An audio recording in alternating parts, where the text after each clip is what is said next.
कहती लख कुछ कहे श्री रामचंद्र दे जाए ने, दूजी आखे रूप बसंत वीरे मैं वेले रब बनाए ने, है रूप इन्हां ते लोड़े दा वेख चंद नूं मात इन्हां पाया है, अज जोड़ा सोहणे हंसां दा गिदड़ा दे हत्थ है, सोहणे हंसां दा जोड़ा चिर दे उपर एडा नूर एडा जलाल चलिया नहीं जाता, बंध के बिठाले होए आ ओ मासूम गुरु गोबिंद सिंह महाराज दे नाल डरदे नहीं, चेहरे के उपर उन्हें कोई भौ नहीं, कोई डर नहीं, क्योंकि पुत्र ने गुरु गोबिंद सिंह महाराज जी जिन्हें दुनिया में डर तो रहत किया है।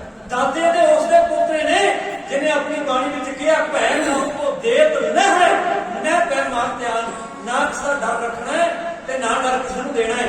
साथ संगत मोरिंडे थाने अंदर पहुंच गए, हवा रात खोलिया गया, ਉਹਦੇ ਅੰਦਰ ਤਿੰਨਾਂ ਨੂੰ ਬੰਦ ਕਰ ਦਿੱਤਾ ਗਿਆ। ਪੋਹ ਦੀਆਂ ਰਾਤਾਂ ਨੇ, ਯਾਦ ਰੱਖਿਓ ਅੱਜ ਤੇ ਗਰਮੀ ਦਾ ਮੌਸਮ ਹੈ, ਜਦੋਂ ਪੋਹ ਦੀਆਂ ਰਾਤਾਂ ਹੁੰਦੀਆਂ ਕਿੱਦਾਂ ਅਸੀਂ ਆਪਣੇ ਬੱਚਿਆਂ ਨੂੰ ਕੰਬਲਾਂ ਦੇ ਵਿੱਚ ਰਜਾਈਆਂ ਦੇ ਵਿੱਚ ਲਪੇਟ ਕੇ ਰੱਖਦੇ ਹੁੰਦੇ, ਠੰਡ ਨਾ ਲੱਗ ਜਾਏ, ਹੀਟਰ ਲਾ ਜਾਂਦੇ ਘਰਾਂ ਦੇ ਅੰਦਰ, ਇੱਥੇ ਗਰਮੈਸ਼ ਰਹੇ, ਇੱਥੇ ਕਿਸੇ ਨੂੰ ਮਾੜੀ ਜਿਹੀ ਠੰਡ ਲਾ ਕੇ ਬੁਖਾਰ ਚੜ ਜਾਏਗਾ। ਉਹ ਤੇ ਪੋਹ ਦੀਆਂ ਰਾਤਾਂ ਦੇ ਅੰਦਰ ਕੋਲ ਐਡੇ ਵਸਤਰ ਵੀ ਚੰਗੇ ਨਹੀਂ ਕਿ ਜਿਹੜਾ ਉੱਪਰ ਮੁੱਕਣ ਮਾਰ ਲੈਣਗੇ, ਕੋਈ ਕੰਬਲ ਕੋਈ ਦਰੀਚਾ ਕੋਈ ਤਲਾਈ ਨਹੀਂ, ਕੁਝ ਕੋਲ ਨਹੀਂ, केवल एक जो तानों पर कपड़े पाए ने वस्त्र पाए ने और ही नहीं, और कुछ कोल नहीं। सात संगत मोरिंडे थाने के अंदर हवालात में बंद किए गए। रात का वक्त होया 10 पोह दा, जेडे बाहर सिपाही निगरानी रख रहे हैं उन्होंने अग बाली हुई ते अग सेक रहे, साहबजादे अंदर बैठे उन्होंने अग सेकदे देख रहे हैं, और वो आप अग नहीं सेक सकती, वो ठंड में बैठे ठरू ठरू कर रहे ने। जदों दूजा दिन चढ़िया इन्होंने गड्डियां पर द्वारा बिठाए, भुखे भाने, कोई खाण वास्ते कोई प्रसादा नहीं, कोई पीण वास्ते पानी नहीं, उखड़ भाने मुरिंडे तोड़ ला गए, सरहद जाते गए। उधर वजीर खान फौजदार सूबेदार सरहद का वो ताजी ताजी हार खा के चमकौर तो आया। याद रखो ये चमकौर का जंग जोड़ा है ना, ये 9 पोह नूं समाप्त हो गया सी, ते 9 पोह नूं जदों भाई संगत सिंह का सिर वढ़ के गुरु गोबिंद सिंह महाराज के सिर के भलेखे सिपाही ते लै आए ना, जदों इहने सामने कीता ते इहने कहा सी ओए बेवकूफो, तुसीं गुरु गोबिंद सिंह महाराज इत्थे किसी होर दा सिर लैके आ गए, ये गुरु गोबिंद सिंह नहीं है। गुरु गोबिंद सिंह ने सानू 10 लाख नूं भी हरा के 40 सिंहां दे मुंडियां भी उस गड़ी दे विचों निकल के चला गया, सानू पता है कुछ नहीं लगा। ਉਹਦੇ मन अंदर गुस्सा है, वो कहता भी की जवाब दिया औरंगजेब बादशाह पे 10 लाख का घेरा पाया, एडा नुकसान कराया, 40 सिंहां दे समेत गुरु फिर भी किले दे विचों हार निकल गया, अपनी जान बचा के निकल गया, की जवाब देंगे। जदों वजीर खान गुस्से में घूम रहा है, ये जानी खान ते मानी खान जाके कहते सूबेदार साहब तुहानू वधाई होवे, वो कहता कादी वधाई, मेरे मन के अंदर बड़ा गुस्सा भरिया होया है भी असीं गुरु नूं फड़ नहीं सके ते औरंगजेब नूं जवाब की देना है। कहते जे गुरु नहीं फड़ोगा तां की हो गया, गुरु दे साहबजादे ਉਹਦੇ छोटे पुੱਤ ते ਉਹਦੀ मां साडे कोल है, असीं गिरफ्तार करके लैके आए हैं। जदों इन्नी गल सुनी पहली संडे कहता मैं इन्हां नूं ठंडे बुर्ज विच कैद कर दूं, ठंडे बुर्ज विच कैद कर दिओ, कल पेशी करांगे, फिर इन्हां तों पुछांगे भई इन्हां ने की करना ते की नहीं करना। लो जी ठंडा बुर्ज जिहड़ा है सरहद की धरती ते 140 फुट उच्चा, 140 फुट उच्चा बुर्ज जिहड़ा आले दुआले बिल्कुल खुला है। ये सूबेदार जिहड़े बड़े बड़े सूबेदार मुख्यमंत्री बनते सी, उन्होंने गर्मियों के दिनों में गर्मी को राहत पाने के लिए ये बुर्ज बनवाए सी, उच्चे चढ़ के बुर्ज से जो गर्मी ऐ लगती होगी ना थले हवा नहीं लगनी, तो जो उच्चे चढ़ जावांगे ठंडियां हवावां चलणगियां ते गर्मी तो राहत मिलेगी। उस वक्त एसी का काम देने वाले ये सचमुच ठंडे बुर्ज जिहड़े बनवाए गए सी, गर्मियों के अंदर उन्होंने काम लिया जाता सी, पर सियालों के पोह के दिनों में ये कहता भी ठंडे बुर्ज में कैद कर दिया। लो जी ठंडे बुर्ज के अंदर लैके गए, पहरा तगड़ा कर दिता गया। माता गुजरी छोटे साहबजादे, ठंडी हवा चलती है ठंडे बुर्ज के अंदर, पर उन्होंने अंदर नाम बाणी का प्यार है ना, जिहदे अंदर नाम बाणी का प्यार है ना, तो उन्होंने गर्मी सताउंदी है ते ना उन्होंने ठंड सताउंदी है, ना उन्होंने गर्मी का प्रभाव कोई बहुता पैंदा ते ना ठंड का, क्योंकि भाना बनना जिहड़ा है ये हुंदा बहुत औखा है, पर जिहड़ा भाने में चढ़ना सीख जाए ਉਹਦੀ ਜ਼ਿੰਦਗੀ ਵਰਗੀ ਜ਼ਿੰਦਗੀ ਕਿਸੇ ਦੀ ਨਹੀਂ ਹੁੰਦੀ। ਭਾਣਾ ਬਣਨਾ ਬਹੁਤ ਔਖਾ ਹੈ, ਸਾਡੇ ਕੋਲੋਂ ਨਹੀਂ ਮਨ ਹੁੰਦਾ, ਪਰ ਜਿਹੜੇ ਭਾਣਾ ਬਣਦੇ ਨੇ ਜਾਂ ਮੰਨ ਕੇ ਗਏ ਨੇ, ਅੱਜ ਅਸੀਂ ਉਹਨਾਂ ਨੂੰ ਨਮਸਕਾਰਾਂ ਕਰਦੇ ਹਾਂ, ਅੱਜ ਅਸੀਂ ਮੱਥੇ ਟੇਕਦੇ ਹਾਂ ਕਿ ਜਿਨ੍ਹਾਂ ਨੇ ਭਾਣੇ ਮੰਨੇ ਆ, ਤੇਰੇ ਭਾਣੇ ਨੂੰ ਮਿੱਠਾ ਕਰਕੇ ਮੰਨਿਆ, ਉਹਨਾਂ ਦੇ ਚਰਨਾਂ ਵਿੱਚ ਵਾਰ-ਵਾਰ ਨਮਸਕਾਰ ਹੈ। ਅਸੀਂ ਉਹਨਾਂ ਦਾ ਨਾਮ ਲੈ ਕੇ ਰੋਜ਼ ਵਾਹਿਗੁਰੂ ਦਾ ਜਾਪ ਕਰਦੇ ਹਾਂ ਅਰਦਾਸ ਦੇ ਅੰਦਰ। ਸਾਧ ਸੰਗਤ ਉਹ ਭਾਣਾ ਮੰਨਣ ਵਾਲੇ ਗੁਰੂ ਦੇ ਸਭ ਆਪਣੀ ਗੱਲ ਚੇਤੇ ਵਿੱਚ ਰੱਖਣਾ। ਸਾਹਿਬ 7 ਤੇ 9 ਸਾਲ ਦੀ ਨਹੀਂ। ਅਸੀਂ ਬੜੀ ਵਾਰ ਸੁਣਿਆ, ਤੁਸੀਂ ਵੀ ਸੁਣਿਆ ਕਿ 7 ਤੇ 9 ਸਾਲ ਦੇ ਸਾਹਿਬਜ਼ਾਦੇ ਨਹੀਂ। ਇਤਿਹਾਸ ਅੰਦਰ ਜ਼ਿਕਰ ਆਉਂਦਾ ਹੈ ਕਿ ਵੱਡਾ ਸਾਹਿਬਜ਼ਾਦਾ ਬਾਬਾ ਜ਼ੋਰਾਵਰ ਸਿੰਘ, ਉਹਨਾਂ ਦੀ ਉਮਰ 7 ਸਾਲ 11 ਮਹੀਨੇ ਤੇ 8 ਦਿਨ ਦੀ ਹੈ। 9 ਸਾਲ 8 ਸਾਲ ਵੀ ਪੂਰੇ ਨਹੀਂ। ਬਾਬਾ ਫਤਿਹ ਸਿੰਘ ਛੋਟਾ ਸਾਹਿਬਜ਼ਾਦਾ, ਉਹਨਾਂ ਦੀ ਉਮਰ 7 ਸਾਲ ਦੀ ਕਹੀ ਜਾਂਦੀ ਨਹੀਂ। 5 ਸਾਲ 10 ਮਹੀਨੇ ਤੇ 10 ਦਿਨ ਦੀ ਉਮਰ ਹੈ ਬਾਬਾ ਫਤਿਹ ਸਿੰਘ ਸਾਹਿਬ ਦੀ। ਇਹ ਛੋਟੀਆਂ ਉਮਰਾਂ ਨੇ। ਦੁਨੀਆ ਦੇ ਉੱਪਰ ਕੋਈ ਬੰਦਾ ਬਹੁਤ ਵੱਡਾ ਬਜ਼ੁਰਗ ਬਣ ਜਾਏ ਨਾ, ਚਿੱਟਾ ਦਾੜਾ ਆ ਜਾਏ, ਉਮਰ ਕੋਈ 60-70 ਸਾਲ ਦੇ ਕਰੀਬ ਹੋ ਜਾਏ, ਲੋਕ ਉਹਨੂੰ ਕਹਿੰਦੇ ਵੀ ਬਾਬਾ, ਇਹ ਸਾਡਾ ਦਾਦਾ ਹੈ, ਸਾਡਾ ਬਾਬਾ ਹੈ। ਬਾਬਾ ਸ਼ਬਦ ਦੇ ਵਾਸਤੇ ਵਰਤਣ ਦਾ ਸਤਿਕਾਰਯੋਗ ਸ਼ਬਦ ਹੈ। ਪਰ ਕਈ ਵਾਰ ਉਹਨਾਂ ਲੋਕਾਂ ਦੇ ਵਿੱਚ ਇਹੋ ਜਿਹੀਆਂ ਕ੍ਰਿਤੀਆਂ ਆ ਜਾਂਦੀਆਂ ਜਿਹਨਾਂ ਨੂੰ ਬਾਬਾ ਕਹਿਣ ਨੂੰ ਚਿੱਤ ਨਹੀਂ ਕਰਦਾ। ਤੇ ਤੁਸੀਂ ਦੂਜੇ ਪਾਸੇ ਨਿਗਾਹ ਮਾਰੋ, ਇਹ ਛੋਟੀ ਉਮਰ ਦੇ ਸਾਹਿਬਜ਼ਾਦੇ, ਇਹਨਾਂ ਦੀ ਉਮਰ ਸਿਆਣਿਆਂ ਵਾਲੀ ਨਹੀਂ। ਪ੍ਰਸ਼ਾਸਨ ਜਿਹਦਾ ਕਾਰਨਾਮਾ ਵੱਡਾ ਹੋਵੇ ਨਾ, ਉਹਨੂੰ ਬਾਬਾ ਕਹਿ ਕੇ ਸਤਿਕਾਰ ਦਿੱਤਾ ਜਾਂਦਾ। ਬਾਬਾ ਜ਼ੋਰਾਵਰ ਸਿੰਘ, ਬਾਬਾ ਫਤਿਹ ਸਿੰਘ ਹੈ ਤੇ ਉਮਰ ਬਹੁਤ ਛੋਟੀ ਹੈ। ਬਾਬਾ ਤੁਸੀਂ ਚਿੱਟੀ ਦਾੜੀ ਵਾਲੇ ਨੂੰ ਕਹਿੰਦੇ ਆ, ਪਰ ਨਹੀਂ, ਜਿਹਦੇ ਅੰਦਰ ਕੁਝ ਕਰਨ ਦੀ ਜੁਰਤ ਹੈ ਨਾ, ਜਿਹਨੇ ਦੁਨੀਆ ਨੂੰ ਕੁਝ ਕਰਕੇ ਵਿਖਾਇਆ ਹੋਵੇ, ਉਹਨੂੰ ਸਤਿਕਾਰ ਦੇ ਨਾਲ ਬਾਬਾ ਕਿਹਾ ਜਾਂਦਾ। ਵੀ ਇਹਨੇ ਬਹੁਤ ਦੁਨੀਆ ਤੇ ਰਹਿਣ ਜੋਗਾ ਨਾਮ ਕਾਇਮ ਕੀਤਾ ਤੇ ਇੱਕ ਅਨੋਖਾ ਪੱਤਰਾ ਸਿਰਜਿਆ, ਇਸ ਕਰਕੇ ਉਹਨੂੰ ਬਾਬਾ ਕਿਹਾ ਜਾਂਦਾ। ਸਾਡੇ ਇਤਿਹਾਸ ਦੇ ਵਿੱਚ ਬਹੁਤ ਬਾਬੇ ਨੇ, ਗੱਲ ਚੇਤੇ ਵਿੱਚ ਰੱਖਿਓ। ਸਾਡਾ ਇਤਿਹਾਸ ਐਸਾ ਵਿਲੱਖਣ ਇਤਿਹਾਸ ਹੈ, ਇਹਦੇ ਅੰਦਰ ਅੱਤ ਦੀ ਗਰਮੀ ਵਿੱਚ ਵੀ ਸ਼ਹੀਦ ਹੋਏ ਤੇ ਅੱਤ ਦੀ ਠੰਡ ਦੇ ਅੰਦਰ ਵੀ ਸ਼ਹੀਦ ਹੋਏ। ਇਸ ਇਤਿਹਾਸ ਦੇ ਅੰਦਰ ਮਾਂ ਦੇ ਪੇਟ ਵਿੱਚੋਂ ਜਨਮ ਲੈਣ ਤੋਂ ਪਹਿਲਾਂ ਵੀ ਸ਼ਹੀਦ ਹੋਏ ਤੇ 90-95 ਸਾਲ ਦੀ ਉਮਰ ਦੇ ਬਜ਼ੁਰਗ ਵੀ ਸ਼ਹੀਦ ਹੋਏ। ਇਹ ਇਤਿਹਾਸ ਬਹੁਤ ਵਿਲੱਖਣ ਇਤਿਹਾਸ ਹੈ। ਇਹਦੀ ਗਾਥਾ ਕਦੇ ਪੂਰੀ ਨਹੀਂ ਕੀਤੀ ਜਾ ਸਕਦੀ। ਬਾਬਾ ਜ਼ੋਰਾਵਰ ਸਿੰਘ, ਬਾਬਾ ਫਤਿਹ ਸਿੰਘ ਬੈਠੇ ਨੇ। ਮਾਂ ਆਪਾਂ ਨੂੰ ਕੈਦ ਕਿਉਂ ਕੀਤਾ ਗਿਆ ਹੈ? ਦਾਦੀ ਮਾਂ ਕਹਿੰਦੀ ਹੈ, ਪੁੱਤਰੋ, ਇਹ ਜ਼ਾਲਮਾਂ ਨੇ, ਪਾਪੀਆਂ ਨੇ ਜੇ ਤੁਹਾਨੂੰ ਝੁਕਾਉਣ ਦੀ ਕੋਸ਼ਿਸ਼ ਕੀਤੀ, ਆਪਾਂ ਝੁਕਣਾ ਨਹੀਂ। ਇਹਨਾਂ ਪਾਪੀਆਂ ਦੇ ਸਾਹਮਣੇ ਤੁਹਾਡੇ ਦਾਦੇ ਨੇ ਆਪਣਾ ਸਿਰ ਲਾ ਦਿੱਤਾ। ਤੁਹਾਡੇ ਦਾਦੇ ਦੇ ਦਾਦੇ ਨੇ ਇਸ ਹਕੂਮਤ ਦੇ ਨਾਲ ਟੱਕਰ ਲਈ ਤੇ ਸਾਧ ਸੰਗਤ ਮਾਤਾ ਬੁੱਧੀਕਾ ਨੇ, ਤੁਹਾਡੇ ਪਿਤਾ ਗੁਰੂ ਗੋਬਿੰਦ ਸਿੰਘ ਮਹਾਰਾਜ ਮੇਰੇ ਪੁੱਤ ਨੇ ਇਸ ਹਕੂਮਤ ਦੇ ਵਿਰੁੱਧ ਜ਼ੁਲਮ ਵਿਰੁੱਧ ਤਲਵਾਰ ਚੁੱਕੀ ਹੋਈ ਹੈ। ਵੇਖੋ ਕਿਤੇ ਆਪਣੇ ਪਿਤਾ ਦਾ, ਆਪਣੇ ਦਾਦੇ ਦਾ ਕਿਤੇ ਸਿਰ ਨਾ ਨਹੀਂ ਮੰਗਣਾ। ਇਹਨਾਂ ਮੂਹਰੇ ਝੁਕਣਾ ਨਹੀਂ। ਇਹਨਾਂ ਦੇ ਮੂਹਰੇ ਜਾ ਕੇ ਫਤਿਹ ਬਣਾਉਣੀ ਹੈ ਤੇ ਆਪਣੇ ਧਰਮ ਤੇ ਅਡੋਲ ਰਹਿਣਾ। ਉਮਰ ਬੇਸ਼ੱਕ ਛੋਟੀ ਹੈ, ਅੱਜ ਦੇ 7 ਸਾਲ 6 ਸਾਲ ਦੇ ਬੱਚਿਆਂ ਨੂੰ ਅੱਜ ਪਤਾ ਕੀ ਹੈ? ਅੱਜ ਉਹਨਾਂ ਨੂੰ ਖਾਣ ਤੋਂ ਸਿਵਾ, ਅੱਜ ਉਹਨਾਂ ਨੂੰ ਘੁੰਮਣ ਫਿਰਨ ਤੋਂ ਸਿਵਾ ਪਤਾ ਕੀ ਹੈ? ਤੇ ਇੱਕ ਉਹ ਸਾਹਿਬਜ਼ਾਦੇ ਗੁਰੂ ਦੇ ਜਿਹੜੇ ਛੋਟੀਆਂ ਉਮਰਾਂ ਵਿੱਚ ਦਸਤਾਰੇ ਸਜਾ ਕੇ ਤੇ ਨਿਤਨੇਮ ਵੀ ਕਰਦੇ, ਦਾਦੀ ਦੇ ਨਾਲ ਬਹਿ ਕੇ, ਦਾਦੀ ਕੋਲ ਬਹਿ ਕੇ ਕਥਾ ਕਹਾਣੀਆਂ ਵੀ ਸੁਣਦੇ ਨੇ ਤੇ ਦਾਦੀ ਕੋਲ ਬਹਿ ਕੇ ਸਿੱਖੀ ਵਿੱਚ ਪਰਪੱਕਤਾ ਵੀ ਹਾਸਲ ਕਰਦੇ ਨੇ। ਉਹ ਸਾਹਿਬਜ਼ਾਦੇ ਗੁਰੂ ਦੇ ਕਿੰਨੀ ਮਹਾਨ ਕਰਨੀ ਹੈ। ਅੱਜ 15 ਸਾਲ ਦਾ ਬੱਚਾ ਹੋ ਜਾਏ, 20 ਸਾਲ ਦਾ ਹੋ ਜਾਏ, ਕਈਆਂ ਨੂੰ ਤਾਂ 4 ਸਾਲ ਦੇ ਨਾਮ ਨਹੀਂ ਯਾਦ ਰਹਿੰਦੇ, ਕਈਆਂ ਨੂੰ 5 ਪਿਆਰੇ ਸਾਹਿਬਾਨ ਦੇ ਨਾਮ ਯਾਦ ਨੇ। ਤੇ ਅਸੀਂ ਹੋਰ ਆਪਣੇ ਇਤਿਹਾਸ ਦੇ ਪ੍ਰਤੀ ਕਿੰਨੇ ਸੁਚੇਤ ਹੋ ਸਕਦੇ ਹਾਂ, ਇਹ ਅੰਦਾਜ਼ਾ ਤੁਸੀਂ ਆਪ ਲਾ ਲਓ। ਮੈਂ ਮਾਫੀ ਮੰਗ ਕੇ ਗੱਲ ਕਹਿਣੀ। ਗੁਰੂ ਗੋਬਿੰਦ ਸਿੰਘ ਮਹਾਰਾਜ ਦੇ ਪੁੱਤਰ ਫਰਜ਼ੰਦ ਬੜੇ ਵੀਰ ਬਹਾਦਰ ਨੇ। ਉਮਰ ਬੇਸ਼ੱਕ ਛੋਟੀ, ਉਮਰ ਤੇ ਨਾ ਜਾਣਾ ਕਿਸੇ ਬੰਦੇ ਦੀ, ਉਹਦੀ ਲਿਆਕਤ, ਉਹਦੀ ਸਮਝਦਾਰੀ ਔਰ ਉਹਦੇ ਅੰਦਰ ਦੀ ਜੋ ਵਿਦਵਤਾ ਹੈ, ਉਹਨੂੰ ਪਰਖਣ ਦਾ ਯਤਨ ਕਰਿਆ ਕਰੋ। ਕਿਉਂਕਿ ਉਮਰਾਂ ਵਾਲੇ ਕਈ ਵਾਰ ਵੱਡੀਆਂ ਉਮਰ ਦੇ ਵਿੱਚ ਵੀ ਬਹੁਤ ਵੱਡੀਆਂ ਗਲਤੀਆਂ ਕਰ ਜਾਂਦੇ ਨੇ ਤੇ ਕਈ ਛੋਟੀਆਂ ਉਮਰਾਂ ਵਾਲੇ ਵੀ ਨਾਦਾਨ ਜਿਹੇ ਬੱਚੇ ਵੱਡੀਆਂ ਚੰਗੀਆਂ ਜਿਹੜੀਆਂ ਸਿੱਖਿਆਵਾਂ ਦੁਨੀਆ ਵਾਸਤੇ ਛੱਡ ਕੇ ਜਾਂਦੇ ਨੇ। ਖੈਰ ਲਓ ਜੀ, ਠੰਡੇ ਬੁਰਜ ਦੇ ਵਿੱਚ ਕੈਦ ਕੀਤੇ ਗਏ ਆ। 10 ਸਾਲਾਂ ਦੀ ਰਾਤ ਸਾਰੀ ਗੁਜ਼ਾਰੀ ਆ। ਦਾਦੀ ਮਾਂ ਨੇ ਬੁੱਕਲ ਵਿੱਚ ਆਪਣੇ ਸਾਹਿਬਜ਼ਾਦਿਆਂ ਨੂੰ ਲਿਆ, ਨਿਕਲ ਦੇਣ ਦਾ ਯਤਨ ਕੀਤਾ। ਬੁੱਲ ਠਰ ਗਏ ਹੋਣਗੇ, ਪੈਰ ਠਰ ਗਏ ਹੋਣਗੇ, ਨੀਲੇ ਫਿਰ ਗਏ ਹੋਣਗੇ, ਪਰ ਉਹਨਾਂ ਦੇ ਅੰਦਰ ਸਿੱਖੀ ਦਾ ਜਜ਼ਬਾ ਹੈ, ਉਹ ਕਦੇ ਮੁੱਕਣ ਵਾਲਾ ਨਹੀਂ। ਜਦੋਂ ਸਵੇਰ ਦਾ ਵਕਤ ਹੋਇਆ, ਦਾਦੀ ਨੇ ਕਿਹਾ, ਲੜ ਲਿਓ, ਤੁਸੀਂ ਕਚਹਿਰੀ ਵਿੱਚ ਪੇਸ਼ ਹੋਣ ਵਾਸਤੇ ਜਾਣਾ ਹੈ ਤੇ ਜ਼ਾਲਮਾਂ ਕੇ ਝੁਕਣਾ ਨਹੀਂ। ਲਓ ਜੀ, ਦਾਦੀ ਮਾਂ ਦੀ ਸਿੱਖਿਆ ਨੂੰ ਲੜ ਬੰਨ ਲਿਆ। ਹੁਣ 2 ਸਿਪਾਹੀ ਲੈਣ ਵਾਸਤੇ ਆ ਗਏ ਕਿ ਕਚਹਿਰੀ ਲੱਗੀ ਹੈ, ਤੁਹਾਨੂੰ ਪੇਸ਼ ਕਰਨਾ ਹੈ।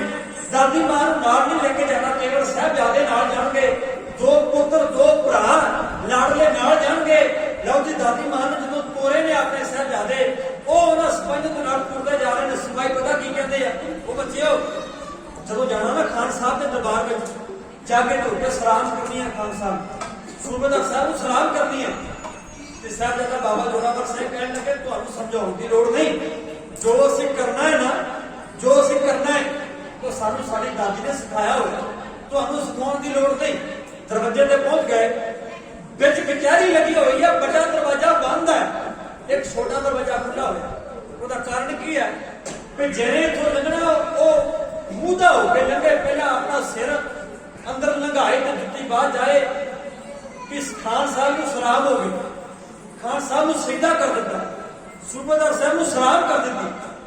ਇਹ ਜਿਹੜੇ ਸਿਪਾਹੀ ਨਾਲ ਲੈ ਕੇ ਗਏ, ਇਹਨਾਂ ਨੇ ਪਹਿਲਾਂ ਇਦਾਂ ਕਰਕੇ ਵਿਖਾਇਆ ਵੀ ਸਾਡੇ ਮਗਰ ਲਾਗੇ ਨਿੱਕੇ ਨਿੱਕੇ ਬੱਚੇ ਵੀ ਇੱਦਾਂ ਲੰਘੇ ਜਾਣ ਦਰਵਾਜ਼ੇ ਦੇ ਹੇਠੋਂ। ਜਦੋਂ ਸਿਪਾਹੀ ਆਪਣਾ ਸਿਰ ਪਹਿਲਾਂ ਅੰਦਰ ਲੰਘਾ ਕੇ ਜੁੱਤੀਆਂ ਬਾਹਰ ਲੰਘਾ ਕੇ ਅੰਦਰ ਵੜ ਗਏ ਨਾ, ਤੇ ਸਾਹਿਬਜ਼ਾਦਾ ਬਾਬਾ ਜ਼ੋਰਾਵਰ ਸਿੰਘ ਨੇ ਆਪਣੀ ਜੁੱਤੀ ਦੀ ਨੋਕ ਉਸ ਸਰਹੰਦ ਦੇ ਸੂਬੇਦਾਰ ਵਜ਼ੀਰ ਖਾਨ ਦੇ ਦਰਬਾਰ ਵਿੱਚ ਵਿਖਾਈ, ਆਪਣਾ ਸਿਰ ਬਾਹਰ ਵਿੱਚ ਲੰਘਾਇਆ।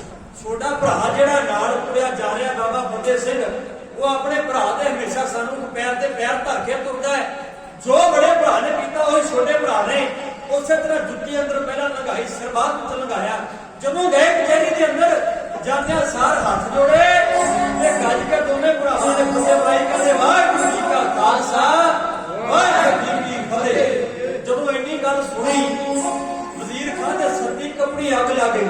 ਉਹ ਨਿੱਕੇ ਨਿੱਕੇ ਬੱਚੇ ਸਾਰੀ ਰਾਤ ਠੰਡੇ ਬੁਰਜ ਵਿੱਚ ਕੈਦ, ਇਹਨਾਂ ਦੇ ਅੰਦਰ ਕੀ ਇਹੋ ਜਿਹੀ ਤਾਕਤ ਆ ਕਿ ਇਹਨਾਂ ਨੇ ਆਉਂਦਿਆਂ ਫਤਿਹ ਬੁਲਾਤੀ। ਉਹ ਕਹਿਣ ਲੱਗਾ, ਗੱਲ ਸੁਣੋ ਬੱਚਿਓ, ਇਹ ਤੁਹਾਡੇ ਗੁਰੂ ਦਾ ਦਰਬਾਰ ਨਹੀਂ, ਇਹ ਅਨੰਦਪੁਰ ਨਹੀਂ, ਇਹ ਸਰਹੰਦ ਦੀ ਧਰਤੀ ਹੈ, ਵਜ਼ੀਰ ਖਾਨ ਦਾ ਦਰਬਾਰ ਹੈ। ਇੱਥੇ ਫਤਿਹ ਨਹੀਂ ਬੁਲਾਉਣੀ, ਇੱਥੇ ਸਜਦੇ ਕਰਨਾ ਹੈ, ਇੱਥੇ ਸਲਾਮ ਕਰਨੀ ਹੈ ਝੁਕ ਕੇ। ਬਾਬਾ ਜ਼ੋਰਾਵਰ ਸਿੰਘ ਕਹਿਣ ਲੱਗੇ, ਤੇਰਾ ਧਰਮ ਤੈਨੂੰ ਮੁਬਾਰਕ ਹੈ, ਸਾਡਾ ਸਾਨੂੰ ਮੁਬਾਰਕ ਹੈ। ਜੋ ਅਸੀਂ ਸਿੱਖਿਆ ਅਸੀਂ ਸਿੱਖਿਆ ਦੇ ਪੂਰੇ ਉਤਰਨਾ ਹੈ, ਜੋ ਤੂੰ ਸਿੱਖਿਆ ਉਹ ਤੂੰ ਕਰ, ਸਾਨੂੰ ਤੇਰੇ ਤੇ ਕੋਈ ਇਤਰਾਜ਼ ਨਹੀਂ। ਫਿਰ ਵਜ਼ੀਰ ਖਾਨ ਕਹਿਣ ਲੱਗਾ, ਬੱਚਿਓ ਤੁਹਾਡਾ ਬਾਪ ਮਾਰਿਆ ਗਿਆ, ਤੁਹਾਨੂੰ ਪਤਾ ਹੈ, ਕਿਸੇ ਕਵੀ ਨੇ ਲਿਖਿਆ ਹੈ। ਉਹ ਕਹਿੰਦਾ ਬਾਪ ਤੁਸਾਂ ਦਾ ਭਾਈ ਤੇ ਸਿੰਘ ਸਾਰੇ ਮਾਰੇ ਗਏ ਨੇ, ਬਚੇ ਹੋ ਦੋ ਤੁਸੀਂ। ਪੜੋ ਕਲਮਾਂ ਤੇ ਜੱਗ ਵਿੱਚ ਮੌਜ ਮਾਣੋ, ਛੱਡੋ ਬੱਚੋ ਸਿੱਖੀ ਦਾ ਮੋਹ, ਤੁਸੀਂ ਛੱਡ ਦਿਓ ਸਿੱਖੀ ਦਾ ਮੋਹ, ਜੱਗ ਵਿੱਚ ਆਨੰਦ ਮਾਣੋ, ਮੌਜਾਂ ਮਾਣੋ, ਤੁਹਾਨੂੰ ਧਨ ਦੇ ਦਿਆਂਗੇ, ਤੁਹਾਨੂੰ ਉਹਨਾਂ ਦੇ ਡੋਲੇ ਦੇ ਦਿਆਂਗੇ, ਤੁਹਾਨੂੰ ਮਹਿਲ ਅਟਾਰੀਆਂ ਦੇ ਦਿਆਂਗੇ, ਉਹ ਜੋ ਕਹੋਗੇ ਮਿਲ ਜਾਏਗਾ। ਛੱਡੋ ਪਰਾਂ ਸਿੱਖੀ, ਇੱਧਰ ਆ ਜਾਓ। ਤੁਹਾਡਾ ਪਿਤਾ ਵੀ ਮਾਰਿਆ ਗਿਆ, ਤੁਹਾਡੇ ਸਿੱਖ ਵੀ ਮਾਰੇਗਾ, ਤੁਹਾਡਾ ਅਨੰਦਪੁਰ ਵੀ ਢਾਹ ਦਿੱਤਾ, ਹੁਣ ਕੀ ਕਰੋਗੇ? ਤੇ ਸਾਧ ਬਾਬਾ ਜ਼ੋਰਾਵਰ ਸਿੰਘ ਜਵਾਬ ਦਿੰਦੇ, ਵਜ਼ੀਰ ਖਾਨ ਤੇ ਮਾਰਿਆ ਝੂਠ ਚਿੱਟਾ ਸਾਡੇ ਪਿਤਾ ਨੂੰ ਕਾਲ ਨਹੀਂ ਪਹੁੰਚ ਸਕਦਾ। ਇਹ ਬਾਬਾ ਜ਼ੋਰਾਵਰ ਸਿੰਘ ਦਾ ਜਵਾਬ ਹੈ, ਕਵੀ ਨੇ ਲਿਖਿਆ, ਕਵੀ ਦਾਨ ਸਿੰਘ ਕੋਮਲ ਜੀ। ਵਜ਼ੀਰ ਖਾਨ ਤੇ ਮਾਰਿਆ ਝੂਠ ਚਿੱਟਾ ਸਾਡੇ ਪਿਤਾ ਨੂੰ ਕਾਲ ਨਹੀਂ ਪਹੁੰਚ ਸਕਦਾ। ਸਿੰਘਾਂ ਵਿੱਚੋਂ ਨਾ ਰਿਹਾ ਕੋਈ ਜੀ ਬਾਕੀ ਪੈਦਾ, ਇਹ ਵੀ ਸਵਾਲ ਨਹੀਂ ਹੋ ਸਕਦਾ। ਧਰਤੀ ਪਲਟ ਸਕਦੀ, ਅੰਬਰ ਡਿੱਗ ਸਕਦਾ ਹੈ, ਸੱਚ ਅੱਗੇ ਨਹੀਂ ਝੂਠ ਖਲੋ ਸਕਦਾ, ਤੇ ਪਖੰਡੀ ਸਾਡੇ ਜਦੋਂ ਤੱਕ ਸਾਡੇ ਧਰਮ ਨੂੰ ਤੂੰ ਨਹੀਂ ਖੋ ਸਕਦਾ। ਜਦੋਂ ਤੱਕ ਸਾਡੇ ਰਗਾਂ ਵਿੱਚ ਖੂਨ ਦੌੜਦਾ ਨਾ ਸਾਡੇ ਗੁਰੂ ਦਾ, ਸਾਡੇ ਗੁਰੂ ਪਿਤਾ ਦਾ, ਉਦੋਂ ਤੱਕ ਸਾਡੇ ਧਰਮ ਨੂੰ ਤੂੰ ਖੋ ਨਹੀਂ ਸਕਦਾ। ਕਦੇ ਵੀ ਭਾਵੇਂ ਅੱਡੀ ਟੋਲੀ ਦਾ ਜ਼ੋਰ ਲਾ। ਉਹਨੇ ਕਿਹਾ ਕਿ ਤੁਸੀਂ ਇਸਲਾਮ ਪ੍ਰਵਾਨ ਕਰ ਲਓ, ਤੁਹਾਨੂੰ ਮੌਜਾਂ ਹੋ ਜਾਣਗੀਆਂ। ਬਾਬਾ ਜ਼ੋਰਾਵਰ ਸਿੰਘ, ਬਾਬਾ ਫਤਿਹ ਸਿੰਘ ਫਤਿਹ ਗਜਾ ਕੇ ਉਹ ਕਚਹਿਰੀ ਦੇ ਅੰਦਰ ਗਰਜਨਾ ਜਵਾਬ ਵਜ਼ੀਰ ਖਾਨ ਦੇ ਰਹੇ ਨੇ, ਕੀ ਕਰ ਰਹੇ ਨੇ ਘੜੀਏ ਸਾਹਿਬ।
गुरु ग्रंथ साहिब महाराज की बाणी कहती है ना, सूरा सो पहचानिया जो लड़ा दीन के ही पुरजा पुरजा कट मरे कमूना छाड़ा खेत। जेड़ा दीन के हेत लड़ता है वो सूरमा है। दीन के हेत लड़ना बहुत औखा है, पर जिन्हों के अंदर उस अकाल पुरख ने जोश के जुनून भरिया हुआ है, वो दीन की खातर, धर्म की खातर, कौम की अणख की खातर कुर्बानियां देके गए। अज असी याद करते हैं, मत्थे टेकते हैं, एवं नहीं टेके जाते। किसी को याद किया जाए, रंजी दुनिया तक उसके इतिहास में पूजा जाए, एवं नहीं पूजा जाता। करनी नामा करना पैदा है। जिंदगी में कोई घरना करनी पैदी है, जिंदगी के अंदर मुसीबत करनिया पैदियां ने, फिर ही उस बंदे का नाम रहती दुनिया तक जाकर होगा रह जाता है।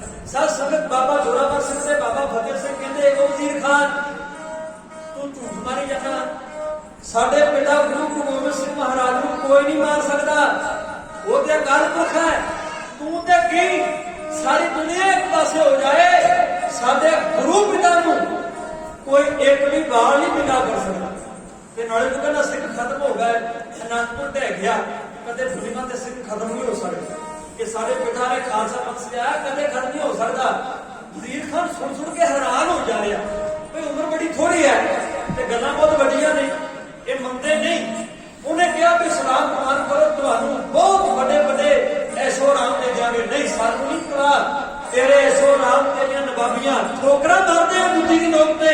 सानू नहीं चाहिए कुछ भी, सानू अपना धर्म प्यारा है। तू अपना धर्म में पका है, सानू अपना धर्म कर। जो असी सीखिया है असी नाले लैके करांगे, भावें सानू अपनी सिੱਖੀ केसा सुआसा समझ पाउणी। असी अपना जिहड़ा सिद्धांत है तो छिड़कना नहीं। ये कहता कचहरी मुलतवी, इन्हों ठंडे पिंड में दोबारा कैद करो, एक रात फिर रखो, कल पूछांगे। लो जी दोबारा ठंडे पिंड में लैके गए। माता गुजरी ने जांदियां सार अपने पोतरियां दे मथे चूमे गाना ला के प्यार दिता, लग लियो किते झुकेगा नहीं। नहीं मां जी, असी कचहरी में जाके गज के फतेह बुलाए। मां ने कहा शाबाश मेरे हिलियो, इस तरह अपनी अणख नूं बरकरार रखना है। अज फिर दादी मां अपने पुत्रों के नाल गल्लां करके इतिहास दीयां वारतावां सुना रही है। एक गुरु अर्जन देव पातशाह महाराज की गाथा सुना रहे हैं कि तुहाडे दादे दे दादे ने कुर्बानी दी, तुहाडे दादे ने कुर्बानी दी, तुहाडा पिता जिस हुकूमत के खिलाफ बहुत वड्डी जंग लड़ रहा है कि तुसीं भी उस जंग का हिस्सा बने हो, तुहाडा भी नाम दुनिया में सदा वास्ते अमर हो जाएगा। दादी मां अपने पुत्रों नाल गल्लां कर रही है। सत संगत इस गुट के अंदर कैद होए साहिबजादे ते माता जी दे वल वेख के एक मनुख के मन के अंदर वो एक भावना वाला आदमी है। वो वैसे सिख धर्म के अंदर उन्हें गुरु गोबिंद सिंह महाराज का अमृत नहीं पालन किया हो, पर वो अंदर सिक्खी का जो प्यार वो रखता है। वह नाम सी सत संगत भाई मोती राम मेहरा जी। वो इस वजीर खान के दरबार के अंदर यदि जेल के जेड़े लोग कैदी ने ना, उन्होंने खाना तैयार करते थे। उन्होंने पहले दिन खाना तैयार किया, बड़े बर्तन साफ करके धो मांज के है अपनी ड्यूटी के मौके खाना तैयार करके ना पहले दिन जिस दिन पहली रात कटी है उधरों खाना तैयार किया। उन्होंने पता सी गुरु के साहब माता जी भुखे भाने ने, प्रसादा छका गया, प्रसादा तैयार करके रह गया। ठंडे बुरजे पौड़ियां चढ़िया, मथा टेकिया। दादी मां ने माता गुजरी ने पूछा कि पुत कौन है? माता जी मैं मोती राम मेहरा। पुत की लेके आया? तुहाडे शकल दे प्रसादा लेके आया। कित्थों लेके आता है? कहने लगा माता जी लेके तो मैं ये वजीर खान के दरबार के विचों आया, पर मैं जो बर्तन भांडे ने ना बड़े मांज के बड़े धो के बड़ी सिकत के नाल खाना तैयार किया। माता गुजरी जी कहने लगे पुत तेरा धन्यवाद है, ते साडी एडी जिहड़ी अपने मन के अंदर सिक्खी पाली ते साडे प्रति जिहड़ा एडा प्यार लेके आंदा, पर असीं ये प्रसादा छकना नहीं। माता जी क्यों? ये पापियों ने घर का खाना है, ये मलेच्छा के घर का खाना है, ते असीं एक भी ग्राही अपने मूँह में नहीं पा सकते। साडी बेनती है कि ये खाना तू वापस ले जा। उदा तेरा धन्यवाद है, वो अकाल पुरख तैनूं चढ़दी कला बख्शिश करे।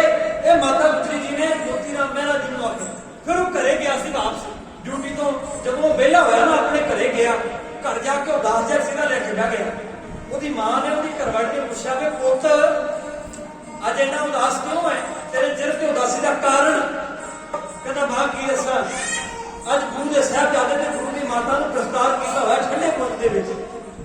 कोई खाण वास्ते परवाह नहीं, कोई पीण वास्ते नहीं, ਕੋਈ ਉਹਦੇ ਲਾਗੇ ਨਹੀਂ ਜਾ ਸਕਦਾ।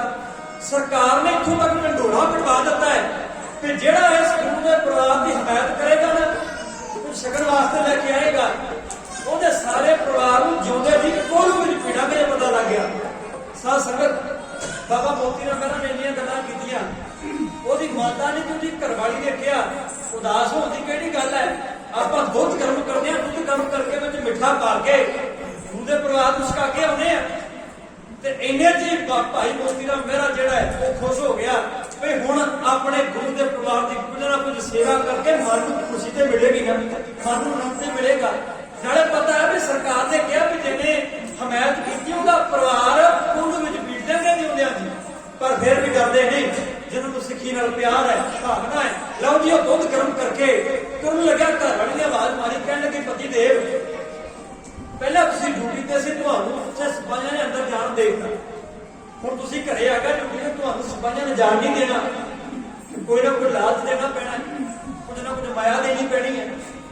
ਘਰ ਵਾਲੀ ਨੇ ਜਿਹੜੀ ਮਾਇਆ ਆਪਣੇ ਕੋਲ ਰੱਖੀ ਹੈ ਨਾ, ਉਹ ਮਾਇਆ ਤੇ ਆਪਣੇ ਕੁਝ ਗਹਿਣੇ ਆਪਣੇ ਪਤੀ ਦੇ ਹੱਥ ਤੇ ਧਰੇ, ਲਓ ਜੀ ਆਹ ਲਾਲਚ ਨੂੰ ਸਿਪਾਹੀਆਂ ਨੂੰ ਦੇ ਕੇ ਅੰਦਰ ਜਾ ਕੇ ਉਹਦੇ ਸ਼ਿਕਾਰ। ਪਹਿਲੇ ਦਿਨ, ਦੂਜੇ ਦਿਨ ਤੇ ਤੀਜੇ ਦਿਨ, 3 ਦਿਨ ਉਹ ਭਾਈ ਮੋਤੀ ਰਾਮ ਮਹਿਰਾ ਦੀ ਘਰਵਾਲੀ ਨੇ ਆਪਣੇ ਸਾਰੇ ਧਨ ਪਦਾਰਥ, ਆਪਣੇ ਜੇਵਰਾਤ, ਆਪਣੇ ਗਹਿਣੇ ਸਾਰੇ ਆਪਣੇ ਪਤੀ ਨੂੰ ਦੇ ਦਿੱਤੇ ਵੀ ਲਾਲਚ ਦੇ ਦਿਓ, ਪਰ ਗੁਰੂ ਦੇ ਸਾਹਿਬਜ਼ਾਦੇ ਤੇ ਗੁਰੂ ਦੀ ਮਾਤਾ ਨੂੰ ਆਪਾਂ ਦੁੱਧ ਜ਼ਰੂਰ ਛਕਾਉਣਾ, ਸੇਵਾ ਜ਼ਰੂਰ ਕਰਨੀ ਹੈ। ਇਹ ਭਾਵਨਾ ਸਾਰੇ ਪਰਿਵਾਰ ਦੀ ਸੀ। ਖੈਰ ਹੁਣ ਮਾਤਾ ਗੁਜਰੀ ਜੀ ਰਾਤ ਦਾ ਵਕਤ ਹੋਇਆ, ਪੁੱਤਰ ਨੂੰ ਜੱਫੀ ਪਾਈ ਹੈ, ਨਾਲ ਲੈ ਕੇ ਉਹਨੂੰ ਨਿੱਘ ਦੇ ਰਹੀ ਹੈ।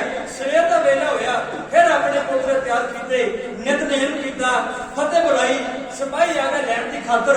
ਜਦੋਂ ਸਿਪਾਹੀਆਂ ਨੇ ਦੋਵੇਂ ਸਾਹਿਬਜ਼ਾਦੇ ਨੂੰ ਅੱਗੇ ਲਾਇਆ, ਕਚਹਿਰੀ ਵਿੱਚ ਲੈ ਕੇ ਗਏ। ਅੱਜ ਕਚਹਿਰੀ ਵਿੱਚ ਇੱਕ ਹੋਰ ਮੰਤਰੀ ਆ ਕੇ ਬੈਠਾ ਹੈ, ਉਹ ਮਲੇਰਕੋਟ ਦਾ ਨਵਾਬ ਹੈ। ਮਲੇਰਕੋਟ ਦਾ ਨਵਾਬ ਸ਼ੇਰ ਮੁਹੰਮਦ ਖਾਨ ਉਹ ਕਚਹਿਰੀ ਵਿੱਚ ਮੌਜੂਦ ਹੈ, ਬਾਕੀ ਵੀ ਮੰਤਰੀ ਸਾਰੇ ਆਏ ਨੇ। ਜਦੋਂ ਦਰਬਾਰ ਦੇ ਵਿੱਚ ਵਜ਼ੀਰ ਖਾਨ ਦੀ ਕਚਹਿਰੀ ਦੇ ਸਾਹਿਬਜ਼ਾਦੇ ਪਹੁੰਚੇ, ਵਜ਼ੀਰ ਖਾਨ ਨੇ ਫਿਰ ਉਹ ਸਵਾਲ ਦੁਹਰਾਇਆ, ਫਿਰ ਤੁਸੀਂ ਸਲਾਮ ਪ੍ਰਵਾਨ ਕਰਨਾ ਹੈ ਕਿ ਨਹੀਂ? ਸਾਹਿਬਜ਼ਾਦੇ ਨੇ ਉਹੀ ਉੱਤਰ ਦਿੱਤਾ ਵੀ ਸਾਨੂੰ ਸਲਾਮ ਪ੍ਰਵਾਨ, ਸਾਨੂੰ ਆਪਣਾ ਧਰਮ ਮੁਬਾਰਕ ਹੈ। ਫਿਰ ਵਜ਼ੀਰ ਖਾਨ ਸ਼ੇਰ ਮੁਹੰਮਦ ਖਾਨ ਮਲੇਰਕੋਟ ਦੇ ਨਵਾਬ ਨੂੰ ਪਤਾ ਕੀ ਕਹਿੰਦਾ?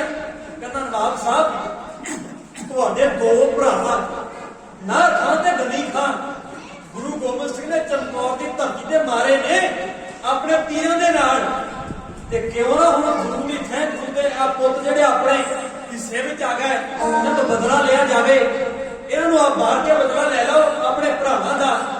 ਇੱਕ ਉਹ ਮਰਦ ਸੀ ਸ਼ੇਰ ਮੁਹੰਮਦ ਖਾਨ, वो कहने लगा वजीर खान ये हरगिज़ गलत है और बदला ही लेना होगा तो हम लेंगे इनके बाप से, महफूज रखे खुदा हमको ऐसे पाप से।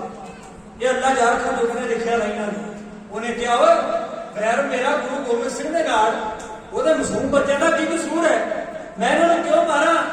इस्लाम इस गल की मनाही करता है, इस्लाम नहीं कहता कि अपने दुश्मन के छोटे छोटे बच्चों मासूमां मार दो, इदा बदला नहीं लिया जाता। गुरु मेरे सामने आ जाए मैं मैदान में लड़ांगा, गुरु का मुकाबला करांगा, पर गुरु के पुत्रां दा की कसूर है, इन्हों क्यों ना मारा? साध संगत फिर कचहरी अंदर सुच्चा नंद वजीर खड़ा है, वजीर खान का जो दीवान है वो नाल खड़ा सुच्चा नंद, वो मन में आया कि वजीर खान किते इन्हां बच्चों ते रहम ना कर दे, किते छड़ ना देवे। वो कहने लगा मैं इन्हें एक सवाल पूछना, कहता पूछो, कहता बच्चों जे तुहानूं मान लो छड़ दईए रिहा कर दईए तुसीं की करोगे?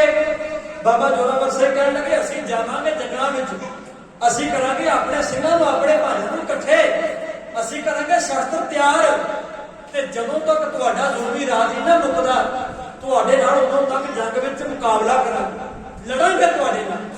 उन्हें कहा वेख लिया सूबेदार साहब आ सप दे बच्चे सतोड़िए ने, इन्हां मारन तो बगैर रोक को चारा नहीं, किते छड़ ना दिओ, जे अज छड़ दित्ते भलके वड्डे सप बन के सानूं फिर दुबारा डंगणगे। सप दे बच्चे सतोड़िए गया तां ही कभी जदों गुरु गोबिंद सिंह महाराज नूं पता लग्या सी ना दिने कभी दी धरती के बाद शहीदी दी वारदात, ते महाराज ने कहा सी भाई सुच्चा नंद कहता भी सतोड़िए ने ना अज तो बाद सिखां दे बच्चे नूं लोक भजंगी क्या करनगे, भजंगी दा मतलब होंदा सप दा बच्चा। ते गुरु गोबिंद सिंह महाराज ने जाप साहब के अंदर भुजंग छंद भी लिखिया हुआ है, इस करके गुरु गोबिंद सिंह महाराज ने कहा ਪੁੱਤ ਜਿਹਨੇ ਅੰਮ੍ਰਿਤ ਛਕ ਲਿਆ, ਅੰਮ੍ਰਿਤਧਾਰੀ ਸਾਰਾ ਪਰਿਵਾਰ, ਉਹਨਾਂ ਦਾ ਬੱਚਾ ਭੁਜੰਗੀ ਕਰਾਇਆ ਕਰੇ, ਉਹਨੂੰ ਭੁਜੰਗੀ ਆਖਿਆ ਕਰਾਂਗੇ। ਸਾਧ ਸੰਗਤ ਇਹ ਸੋਚਾ ਨੰਦ ਕਹਿਣ ਲੱਗਾ, ਵੇਖ ਲਓ ਜੇ ਛੱਡ ਦਿੱਤਾ ਨਾ ਭੜਕੇ ਨੂੰ ਆਪਣੇ ਤੇ ਆ ਕੇ ਡੰਗ ਮਾਰਨਗੇ, ਛੱਡਣੇ ਨਹੀਂ ਚਾਹੀਦੇ। ਫਿਰ ਵਜ਼ੀਰ ਖਾਨ ਸੂਬੇਦਾਰ ਕਾਜੀ ਨੂੰ ਕਹਿਣ ਲੱਗਾ ਵੀ ਫਤਵਾ ਲਾਓ। ਕੁਰਾਨ ਸ਼ਰੀਫ ਨੂੰ ਖੋਲਿਆ ਗਿਆ, ਕਾਜੀ ਨੇ 4 ਵਰਕੇ ਇੱਧਰ ਮਾਰੇ, 4 ਇੱਧਰ ਮਾਰੇ। ਸ਼ਰਤ ਦੇ ਮੁਤਾਬਕ ਕਾਜੀ ਆਖਣ ਲੱਗਾ ਵੀ ਇਸਲਾਮ ਕਹਿੰਦਾ ਵੀ ਇਹਨਾਂ ਨੇ ਇਸਲਾਮ ਧਰਮ ਦੀ ਤੋਹੀਨ ਕੀਤੀ ਹੈ, ਇਹਨਾਂ ਦੋਏ ਬੱਚਿਆਂ ਨੇ ਇਹਨਾਂ ਨੂੰ ਜਿੰਦਾ ਦੀਵਾਰਾਂ ਵਿੱਚ ਚਿਣ ਕੇ ਤੇ ਸ਼ਹੀਦ ਕਰ ਦਿੱਤਾ, ਇਹਨਾਂ ਨੇ ਇਸਲਾਮ ਦੀ ਤੋਹੀਨ ਕੀਤੀ। ਸਾਧ ਸੰਗਤ ਕਿਸੇ ਸ਼ਰ੍ਹਾ ਵਿੱਚ ਇਦਾਂ ਨਹੀਂ ਲਿਖਿਆ ਵੀ ਕਿਸੇ ਮਨੁੱਖ ਨੂੰ ਜਾਂ ਕਿਸੇ ਛੋਟੇ ਛੋਟੇ ਬੱਚਿਆਂ ਨੂੰ ਉਹਦੇ ਬਾਪ ਦਾ ਬਦਲਾ ਲੈਣ ਦੇ ਲਈ ਇਦਾਂ ਸ਼ਹੀਦ ਕਰ ਦਿਓ, ਇਦਾਂ ਮਾਰ ਦਿਓ। ਕਿਸੇ ਇਤਿਹਾਸ ਵਿੱਚ ਤੇ ਕਿਸੇ ਧਾਰਮਿਕ ਗ੍ਰੰਥ ਦੇ ਵਿੱਚ ਇਦਾਂ ਨਹੀਂ ਲਿਖੀ। ਸਾਰੇ ਧਰਮ ਪਿਆਰ ਸਿਖਾਉਂਦੇ ਨੇ, ਪਰ ਇਹਨਾਂ ਪਾਪੀਆਂ ਨੇ ਪਾਪ ਤੇ ਤੁਲੇ ਹੋਏ ਨੇ। ਪਾਪ ਬੁਰਾ ਪਾਪੀ ਕੋ ਪਿਆਰਾ, ਪਾਪ ਕਰੀ ਜਾ ਰਹੇ ਨੇ, ਡਰਦੇ ਨਹੀਂ। ਪਰ ਪਾਪਾਂ ਦਾ ਹੱਥ ਬਹੁਤ ਮਾੜਾ ਹੁੰਦਾ ਹੈ। ਜਦੋਂ ਇਹਨੇ ਫਤਵਾ ਲਗਵਾਇਆ ਕਾਜੀ ਦੇ ਕੋਲੋਂ ਵੀ ਜਿੰਦੇ ਦੁਆਰਾ ਵਿੱਚ ਚੁੱਕ ਕੇ ਸ਼ਹੀਦ ਕਰਨੇ ਆ ਨਾ, ਵਿਰੋਧੀਆਂ ਦੇ ਪੱਖ ਵਿੱਚ ਬੈਠਾ ਹੋਇਆ, ਵਿਰੋਧੀਆਂ ਦੀ ਧਿਰ ਵਿੱਚ ਬੈਠਾ ਹੋਇਆ ਸ਼ੇਰ ਮੁਹੰਮਦ ਖਾਨ ਮਲੇਰਕੋਟਲੇ ਵਾਲਾ ਉੱਠ ਕੇ ਖੜਾ ਹੋ ਗਿਆ ਤੇ ਕਹਿਣ ਲੱਗਾ, ਨਾ ਬਈ ਨਾ, ਇਹ ਰਾਜਨੀਤੀ ਠੀਕ ਨਹੀਂ, ਉਹਦੇ ਉੱਤੇ ਵਾਰ ਕਰੋ ਜਿਹਦੇ ਨਾਲ ਵੈਰ ਹੈ। 10 ਦਾ ਕੁਰਾਨ ਜਿਹੜਾ ਕਰਦਾ ਹੈ ਭਰੇ ਉਹ, ਭਾਵੇਂ ਕੋਈ ਆਪਣਾ ਤੇ ਭਾਵੇਂ ਕੋਈ ਗੈਰ ਕਰਨਾ ਕਤਲ ਇਹਨਾਂ ਮਾਸੂਮ ਬਾਲਕਾਂ ਨੂੰ ਜ਼ੁਲਮੇ ਸਿਤਮੇ ਹਨੇਰੇ ਕਹਿ ਰਹੇ। ਉਹ ਇਹਨਾਂ ਨੂੰ ਕਿਉਂ ਮਾਰਨਾ ਹੈ? ਇਹਦੇ ਗੁਰੂ ਗੋਬਿੰਦ ਸਿੰਘ ਮਹਾਰਾਜ ਦੇ ਛੋਟੇ ਛੋਟੇ ਨੰਨੇ ਬੱਚੇ ਨੇ, ਇਹਨਾਂ ਕੀ ਗਲਤੀ ਕੀਤੀ ਹੈ? ਹਾਂ ਦਾ ਨਾਰਾ ਮਾਰਨ ਵਾਲਾ ਸੀ ਉਹ ਸ਼ੇਰ ਮੁਹੰਮਦ ਖਾਨ ਮਲੇਰਕੋਟਲੇ ਵਾਲਾ। ਇਹ ਗੱਲ ਕਹਿ ਕੇ ਮੈਂ ਕਪੜਾ ਖੋਣ ਲੱਗਿਆ, ਗੁਰੂ ਗੋਬਿੰਦ ਸਿੰਘ ਮਹਾਰਾਜ ਨੂੰ ਪੂਰੇ ਮਾਰੀ ਨੇ ਰਾਏਕੋਟ ਦੀ ਧਰਤੀ ਤੇ ਜਦੋਂ ਇਹ ਖਬਰ ਸੁਣਾਈ ਸੀ ਨਾ ਸਾਹਿਬ ਦੀ ਸ਼ਹੀਦੀ ਦੀ, ਤੇ ਸਾਰੀ ਇਹ ਗੱਲ ਨਾਲ ਦੱਸੀ ਤੇ ਗੰਗੂ ਨੇ ਕੀ ਕੀਤਾ, ਸੁੱਚਾ ਨੰਦ ਨੇ ਕੀ ਆਖਿਆ, ਵਜ਼ੀਰ ਖਾਨ ਨੇ ਕੀ ਕਿਹਾ ਤੇ ਸ਼ੇਰ ਮੁਹੰਮਦ ਖਾਨ ਮਲੇਰਕੋਟਲੇ ਵਾਲੇ ਨੇ ਕੀ ਕਿਹਾ। ਜਦੋਂ ਮਹਾਰਾਜ ਨੇ ਸ਼ੇਰ ਮੁਹੰਮਦ ਖਾਨ ਮਲੇਰਕੋਟਲੇ ਵਾਲੇ ਦੀ ਗੱਲ ਸੁਣੀ ਨਾ, ਉਸ ਭਾਈ ਨੂਰੇ ਮਾਹੀ ਦੇ ਕੋਲੋਂ ਭਈ ਉਹਨੇ ਮੇਰੇ ਬੱਚਿਆਂ ਦੇ ਹੱਕ ਵਿੱਚ ਹਾਂ ਦਾ ਨਾਰਾ ਮਾਰਿਆ ਸੀ, ਤੇ ਮਹਾਰਾਜ ਨੇ ਇੱਕ ਹੁਕਮਨਾਮਾ ਲਿਖਿਆ। ਹੁਕਮਨਾਮੇ ਵਿੱਚ ਲਿਖਿਆ ਕਿ ਦੁਸ਼ਮਣੀ ਬਰਕਰਾਰ ਰਹਿਣੀ ਹੈ, ਪਰ ਤੈਂ ਮਲੇਰਕੋਟਲਾ ਤੇ ਇਸਲਾਮ ਦੀ ਗੱਲ ਰੱਖ ਲਈ ਹੈ। ਅਸੀਂ ਤੈਨੂੰ ਵਧਾਈ ਦਿੰਦੇ ਆ ਵੀ ਤੈਂ ਸਾਡੇ ਪੁੱਤਰਾਂ ਦੇ ਹੱਕ ਵਿੱਚ ਹਾਂ ਦਾ ਨਾਰਾ ਮਾਰਿਆ। ਮਹਾਰਾਜ ਨੇ ਇੱਕ ਹੁਕਮਨਾਮਾ ਤੇ ਇੱਕ ਕੀਮਤੀ ਤਲਵਾਰ ਸ਼੍ਰੀ ਸਾਹਿਬ ਮਲੇਰਕੋਟਲੇ ਦੇ ਨਵਾਬ ਸ਼ੇਰ ਮੁਹੰਮਦ ਖਾਨ ਨੂੰ ਬਖਸ਼ੀ ਸੀ ਉਸ ਸਮੇਂ। ਉਹ ਤਲਵਾਰ ਤੇ ਹੁਕਮਨਾਮਾ ਉਹਦੇ ਪਰਿਵਾਰ ਨੇ ਅੱਜ ਵੀ ਸਾਂਭ ਕੇ ਰੱਖਿਆ ਹੋਇਆ ਹੈ ਵੀ ਗੁਰੂ ਗੋਬਿੰਦ ਸਿੰਘ ਮਹਾਰਾਜ ਦੀ ਬਖਸ਼ਿਸ਼ ਹੈ। ਵੇਖੋ ਬੰਦੇ ਦੇ ਅੰਦਰ ਸੱਚ ਦੇ ਪ੍ਰਤੀ ਖੜਨ ਦਾ ਜਜ਼ਬਾ ਹੋਣਾ ਚਾਹੀਦਾ ਹੈ। ਦੁਨੀਆ ਤੇ ਸਦਾ ਵਾਸਤੇ ਉਹਨੂੰ ਜੈ ਜੈਕਾਰਾ ਕਰਦੇ ਨੇ ਲੋਕ। ਜੇ ਉਹੀ ਸ਼ੇਰ ਮੁਹੰਮਦ ਖਾਨ ਉੱਥੇ ਨਾ ਬੋਲਦਾ, ਕਿਨੇ ਉਹਦੀ ਪ੍ਰਸ਼ੰਸਾ ਕਰਨੀ ਸੀ? ਉਹਨਾਂ ਸਾਰਿਆਂ ਵਿਰੋਧੀਆਂ ਦੇ ਵਿੱਚੋਂ ਇੱਕ ਮਰਦ ਉੱਠ ਕੇ ਹਾਂ ਦਾ ਨਾਰਾ ਮਾਰਦਾ ਹੈ ਤੇ ਸਾਧ ਸੰਗਤ ਦਾ ਨਾਮ ਅਸੀਂ ਸਤਿਕਾਰ ਦੇ ਨਾਲ ਲੈਂਦੇ। ਸ਼ੇਰ ਮੁਹੰਮਦ ਖਾਨ ਨੇ ਮਰਨਾ ਵਾਲੀ ਗੱਲ ਕੀਤੀ, ਪਰ ਇਹ ਬਾਕੀ ਨਾ ਕਰਿਆ। ਇਹ ਕਹਿੰਦਾ ਕੱਲ ਨੂੰ ਸ਼ਹੀਦ ਕੀਤੇ ਜਾਣਗੇ, ਸਾਰੇ ਸਰਹੱਦ ਸ਼ਹਿਰ ਵਿੱਚ ਢੋਰਾ ਪਟਾ ਦਿਓ, ਭਈ ਕੱਲ ਨੂੰ ਗੁਰੂ ਦੇ ਸਾਹਿਬਜ਼ਾਦੇ ਜਿੰਦਾ ਦੀਵਾਰਾਂ ਵਿੱਚ ਖੜੇ ਕਰਕੇ ਸ਼ਹੀਦ ਕਰਾਂਗੇ। ਗੁਰੂ ਗੋਬਿੰਦ ਸਿੰਘ ਮਹਾਰਾਜ ਦੇ ਨਾਲ ਖੁਸ਼ੀ ਖੁਸ਼ੀ ਆਪਣੀ ਮਾਂ ਦੇ ਕੋਲ ਵਾਪਸ ਗਿਆ ਕਚਹਿਰੀ ਦੇ ਵਿੱਚੋਂ। ਦਾਦੀ ਮਾਂ ਨੇ ਘੁੱਟ ਕੇ ਗਲੇ ਨਾਲ ਲਾਏ ਤੇ ਪੁੱਛਿਆ, ਪੁੱਤਰੋ ਅੱਜ ਕਚਹਿਰੀ ਵਿੱਚ ਕੀ ਹੋਇਆ? ਕਹਿਣ ਲੱਗੇ, ਮਾਂ ਅੱਜ ਕਚਹਿਰੀ ਦੇ ਵਿੱਚ ਸਾਡੇ ਹੱਥ ਦੇ ਵਿੱਚ ਇੱਕ ਬੰਦਾ ਬੋਲਿਆ। ਮਾਂ ਨੇ ਪੁੱਛਿਆ, ਭਲਾ ਕੌਣ ਸੀ ਉਹ? ਕਹਿੰਦੇ, ਮਾਂ ਨਾਂ ਤੇ ਨਹੀਂ ਪਤਾ, ਪਰ ਇੰਨਾ ਪਤਾ ਵੀ ਉਹ ਮਲੇਰਕੋਟਲੇ ਦਾ ਨਵਾਬ ਸੀ। ਤੇ ਮਾਤਾ ਗੁਜਰੀ ਨੇ ਨਾ ਹੱਥ ਖੜਾ ਕਰਦੇ ਮਲੇਰਕੋਟਲੇ ਵੱਲੇ, ਉਹ ਠੰਡੇ ਬੁਰਜ ਦੇ ਅੰਦਰ ਇੰਨੀ ਗੱਲ ਕਹੀ ਸੀ ਵੀ ਸ਼ੇਰ ਮੁਹੰਮਦ ਖਾਨ ਮਲੇਰਕੋਟਲੇ ਵਾਲਿਆ, ਤੇਰਾ ਇਹ ਮਲੇਰਕੋਟਲਾ ਝੁਕ ਝੁਕ ਵਸਦਾ ਆ ਰਿਹਾ। ਇੱਕ ਦੇ ਉਜੜੇ ਨਾ ਤੇ ਸਾਧ ਸੰਗਤ ਤੁਸੀਂ ਧਿਆਨ ਵਿੱਚ ਰੱਖਿਓ, 1947 ਵਿੱਚ ਪੰਜਾਬ ਦਾ ਬਹੁਤ ਵੱਡਾ ਉਜਾੜਾ ਹੋਇਆ ਜਦੋਂ ਵੰਡ ਹੋਈ ਹੈ। ਸਾਰੇ ਪੰਜਾਬ ਦੇ ਅੰਦਰ ਕੱਲੇ ਕੱਲੇ ਸ਼ਹਿਰ ਦੇ ਅੰਦਰ ਬਹੁਤ ਤਬਾਹੀ ਮੱਚੀ, ਪਰ ਮਲੇਰਕੋਟਲਾ ਐਸਾ ਸ਼ਹਿਰ ਸੀ ਜਿਹਦੇ ਅੰਦਰ ਇੱਕ ਵੀ ਕੋਈ ਵਾਰਦਾਤ ਨਹੀਂ ਹੋਈ। ਉੱਥੇ ਅੱਜ ਵੀ ਮੁਸਲਮਾਨ ਵੀ ਵੱਡੀ ਗਿਣਤੀ ਵਿੱਚ ਰਹਿੰਦੇ ਨੇ, ਉਦੋਂ ਵੀ ਰਹਿੰਦੇ ਸਨ, ਕੋਈ ਵੱਡੀ ਵਾਰਦਾਤ ਨਹੀਂ ਹੋਈ। ਇਹ ਗੁਰੂ ਗੋਬਿੰਦ ਸਿੰਘ ਮਹਾਰਾਜ ਦੀ ਤੇ ਉਹਨਾਂ ਦੀ ਮਾਤਾ ਦੀ ਕਰਾਮਾਤ ਹੈ। ਉਹਨਾਂ ਆਖਿਆ ਸੀ ਵੀ ਤੇਰਾ ਮਲੇਰਕੋਟਲਾ ਜੁਗ ਜੁਗ ਵਸਦਾ ਰਿਹਾ, ਤੈਨੂੰ ਤੱਤੀ ਬਾਤ ਨਾ ਲੱਗੇ। ਸਾਧ ਸੰਗਤ ਔਰ ਤੱਕੋ ਅੱਜ 12 ਪੋਹ ਦੀ ਰਾਤ ਗੁਜ਼ਾਰੀ ਹੈ। 13 ਪੋਹ ਦਾ ਦਿਨ ਜਿਹੜਾ ਦਾਦੀ ਮਾਂ ਨੂੰ ਪਤਾ ਵੀ ਮੇਰੇ ਪੋਤੇ 2 ਦਿਨ ਗਏ, 2 ਦਿਨ ਕਚਹਿਰੀ ਵਿੱਚ ਪੇਸ਼ੀ ਭੁਗਤ ਕੇ ਵਾਪਸ ਆ। ਅੱਜ ਤੀਜਾ ਦਿਨ ਹੈ, ਮੇਰੇ ਪੋਤੇ ਮੇਰੇ ਕੋਲੋਂ ਵਿਦਾ ਹੋਣ ਲੱਗੇ, ਸਬਾਈ ਨੂੰ ਲੈਣ ਵਾਸਤੇ ਆਉਣਗੇ, ਪਰ 2 ਦਿਨ ਮੁੜ ਕੇ ਆ ਗਏ, ਅੱਜ ਮੁੜ ਕੇ ਨਹੀਂ ਹੋਣਾ। 2 ਦਿਨ ਮੁੜ ਕੇ ਆ ਗਏ, 2 ਦਿਨ ਕੁਝ ਨਹੀਂ ਹੋਇਆ, 2 ਦਿਨ ਪੈਸੇ ਹੁੰਦੇ ਨੇ, ਪਰ ਅੱਜ ਮੁੜ ਕੇ ਨਹੀਂ ਹੋਣਾ। ਅੱਜ ਇਹਨਾਂ ਨੇ ਉੱਥੇ ਰਹਿ ਜਾਣਾ। ਦਾਦੀ ਮਾਂ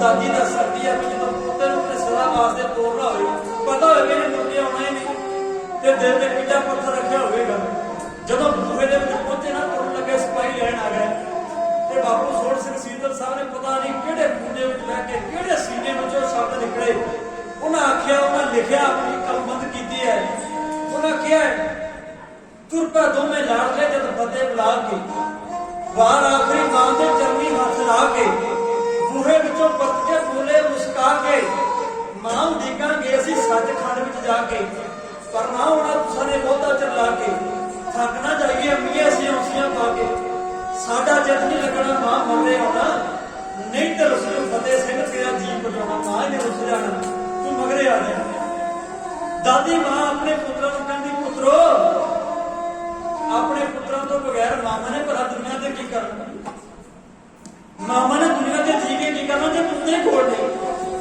माता गुजरी मां बरबा परछावा टूटा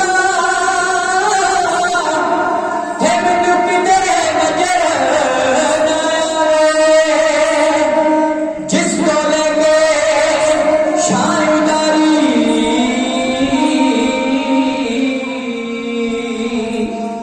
तेरा बुने सुर्ग बनाए की करे दुनिया दे मुंडे एह जल सुकिया मुरझांदे पर फुल्लां दे मुरझाया है बूटा सुक जाए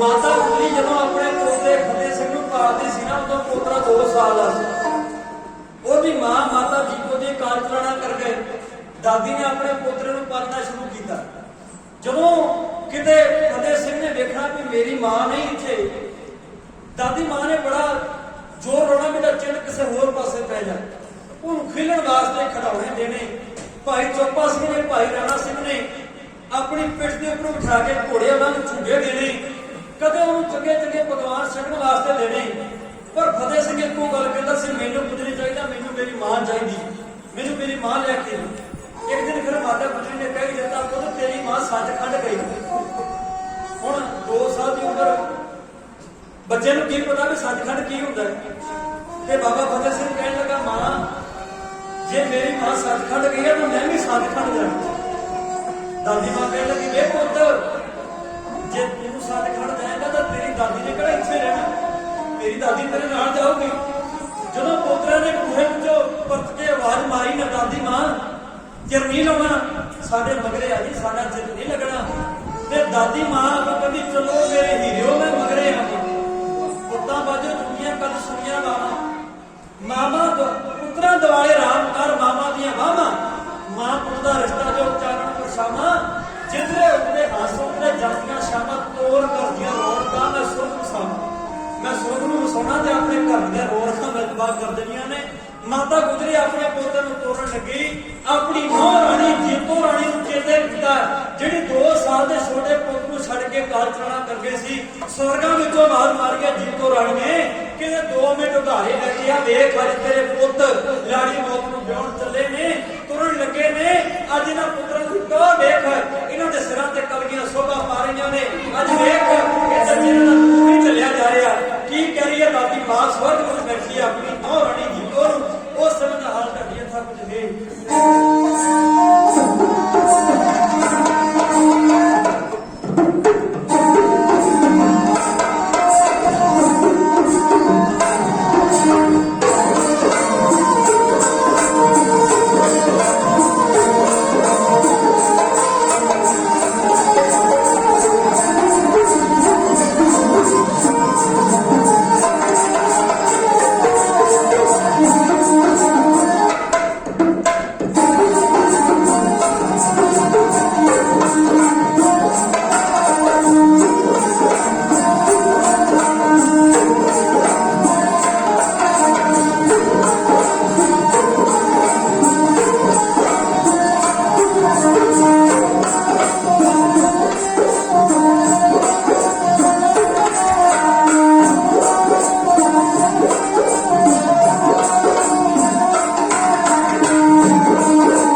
ਦਾਦੀ ਮਾਂ ਨੇ ਆਖਰੀ ਵਿਦਾਇਗੀ ਦੇ ਦਿੱਤੀ ਹੈ।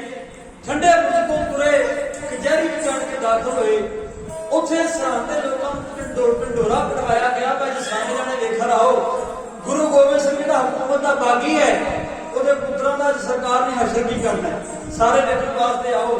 ਸਰਹੰਦ ਦੀ ਧਰਤੀ ਬਹੁਤ ਵੱਡਾ ਸ਼ਹਿਰ, ਉਸ ਵੇਲੇ ਦਾ ਮੰਨਿਆ ਪ੍ਰਮੰਨਿਆ ਸ਼ਹਿਰ, ਲੋਕ ਆਏ ਦੇਖਣ ਵਾਸਤੇ ਵਿੱਚ ਕੀ ਭਾਣਾ ਵਾਪਰਨਾ ਹੈ। ਤੇ ਸਾਧ ਸੰਗਤ ਅੱਜ ਉਹ ਸਰਹੰਦ ਦੀ ਧਰਤੀ ਤੇ ਦੋ ਮਿਸਤਰੀ ਲੱਗੇ ਜਾ ਰਹੇ ਨੇ, ਜਿਹੜੇ ਉਹਨਾਂ ਨਿੱਕੇ ਨਿੱਕੇ ਮਾਸੂਮ ਬੱਚਿਆਂ ਨੂੰ ਕੰਧਾਂ ਵਿੱਚ ਚਿਣ ਕੇ ਦੀਵਾਰਾਂ ਵਿੱਚ ਚਿਣ ਕੇ ਸ਼ਹੀਦ ਕਰਨ। ਪਰ ਕੋਈ ਰਾਜ ਮਿਸਤਰੀ ਹਾਮੀ ਨਹੀਂ ਭਰਦਾ ਵੀ ਅਸੀਂ ਨਾ ਬੱਚਿਆਂ ਨੂੰ ਦੁਆਰਾ ਵਿੱਚ ਚਿਣ ਦਿਆਂਗੇ, ਕੋਈ ਹਾਮੀ ਨਹੀਂ ਭਰ ਰਿਹਾ। ਅਖੀਰ ਜਿਹੜੇ ਦੋ ਭਰਾ ਕੇਸ ਦੀ ਭੁਗਤੀ ਵਾਸਤੇ ਤਰੀਕ ਦੇ ਵਾਸਤੇ ਕਚਹਿਰੀ ਵਿੱਚ ਆਏ, ਸ਼ਾਸਨ ਬੇਗ ਤੇ ਬਾਦਸ਼ਾਹ ਬੇਗ ਸਮਾਣੇ ਦੇ ਰਹਿਣ ਵਾਲੇ, ਉਹਨਾਂ ਦੇ ਅੱਗੇ ਤਬੀਰ ਰੱਖੀ ਗਈ ਵੀ ਜਾਂ ਤਾਂ ਤੁਸੀਂ ਇਹਨਾਂ ਦੋ ਹੀ ਬੱਚਿਆਂ ਨੂੰ ਦੁਆਰਾ ਵਿੱਚ ਚਿਣ ਕੇ ਸ਼ਹੀਦ ਕਰ ਦਿਓ, ਨਹੀਂ ਤਾਂ ਤੁਹਾਡਾ ਕੇਸ ਇਸੇ ਤਰ੍ਹਾਂ ਚੱਲੀ ਜਾਏਗਾ। ਜੇ ਕੇਸ ਨੂੰ ਰਫਾ ਦਫਾ ਕਰਨਾ ਹੈ ਨਾ, ਜੇ ਕੇਸ ਮਾਫ ਕਰਵਾਉਣਾ ਹੈ ਤੇ ਇਹਨਾਂ ਦੋਵੇਂ ਬੱਚਿਆਂ ਨੂੰ ਦੁਆਰਾ ਵਿੱਚ ਚਿਣੋ। ਉਹਨਾਂ ਨੇ ਆਪਣਾ ਕੇਸ ਖਤਮ ਕਰਾਉਣ ਦੇ ਲਈ ਸ਼ਾਸਨ ਬੇਗ ਤੇ ਬਾਦਸ਼ਾਹ ਬੇਗ ਨੇ ਹਾਮੀ ਭਰ ਦਿੱਤੀ। ਇਹਨਾਂ ਬੱਚਿਆਂ ਨੂੰ ਅਸੀਂ ਦਰਬਾਰਾਂ ਵਿੱਚ ਚਿਣ ਦਿਆਂਗੇ, ਸਮਾਨ ਲੈ ਕੇ ਆਓ।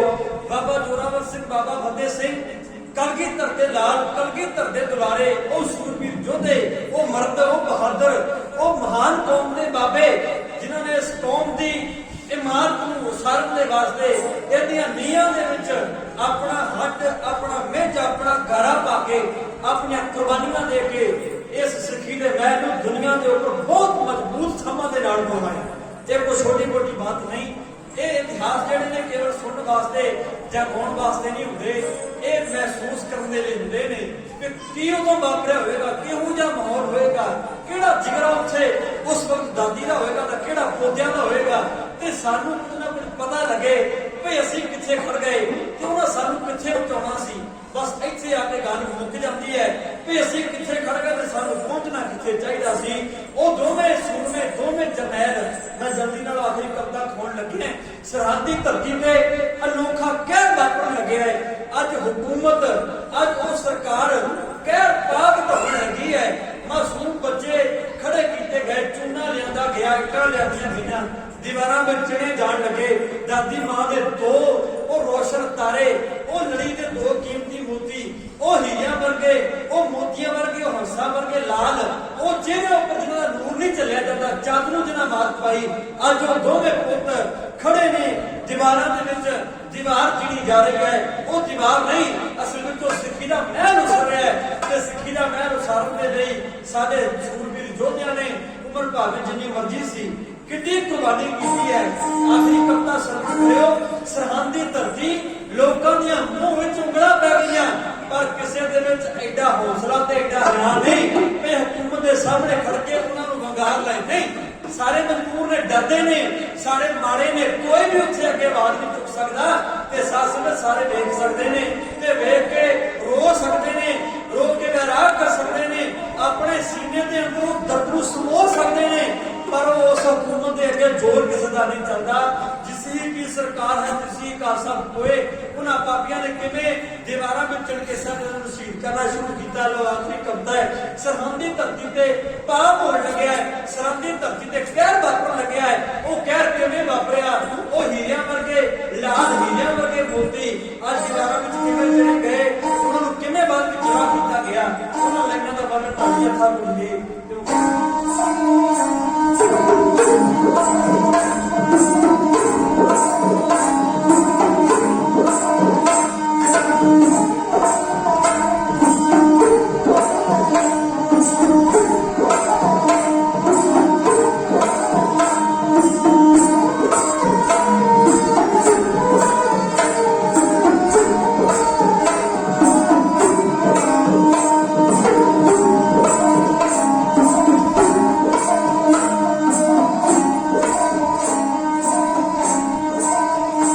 ਬੱਚੇ ਨੀਹਾਂ ਵਿੱਚ ਜਦੋਂ ਖਲਿਹਾਰ ਦਿੱਤੇ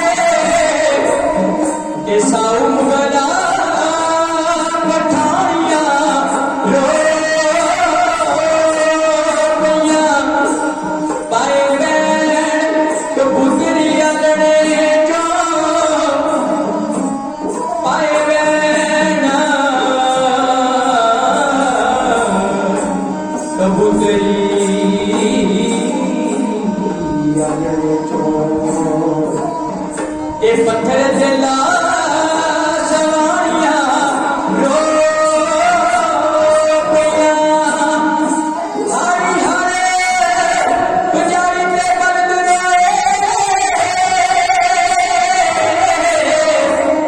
ਹੱਥਾਂ ਵਿੱਚ ਪਰਾਈਆਂ ਰੋ ਪਈਆਂ ਸਾਹਿਬਜ਼ਾਦਿਆਂ ਮੱਥੇ ਨਾ ਵੱਟ ਪਾਇਆ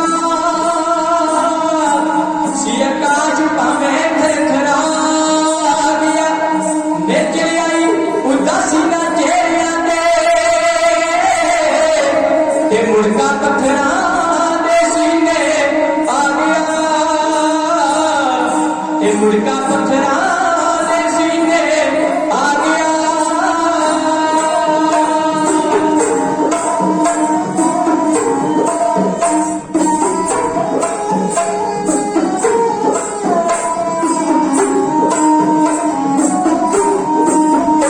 ਆਗੇ ਨੀਹਾਂ ਚ ਖਲੋਗੇ ਦੋਵੇਂ ਵੀਰ ਸੀ ਆਗੇ ਨੀਹਾਂ ਚ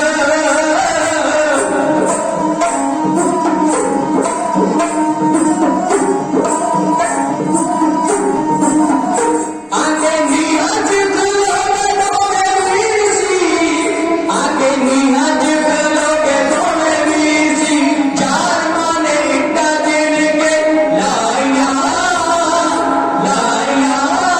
ਧਰਤੀ ਆਕਾਸ਼ ਪਾਉਂਦੇ ਰੋ ਦਹਾਈਆਂ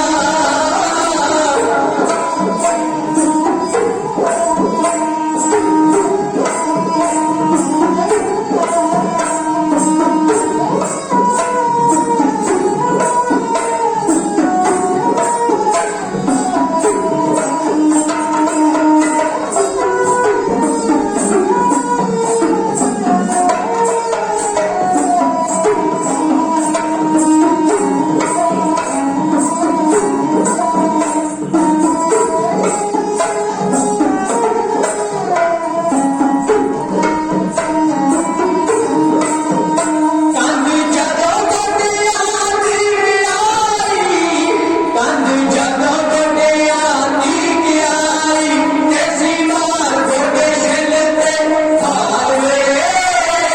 ਹਾਵੇ ਆਇਆ ਮੰਦਾ ਸੇ ਜਾਲਮੋ ਨੰਨੇ ਬਾਲਵੇ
ਰੁੱਖ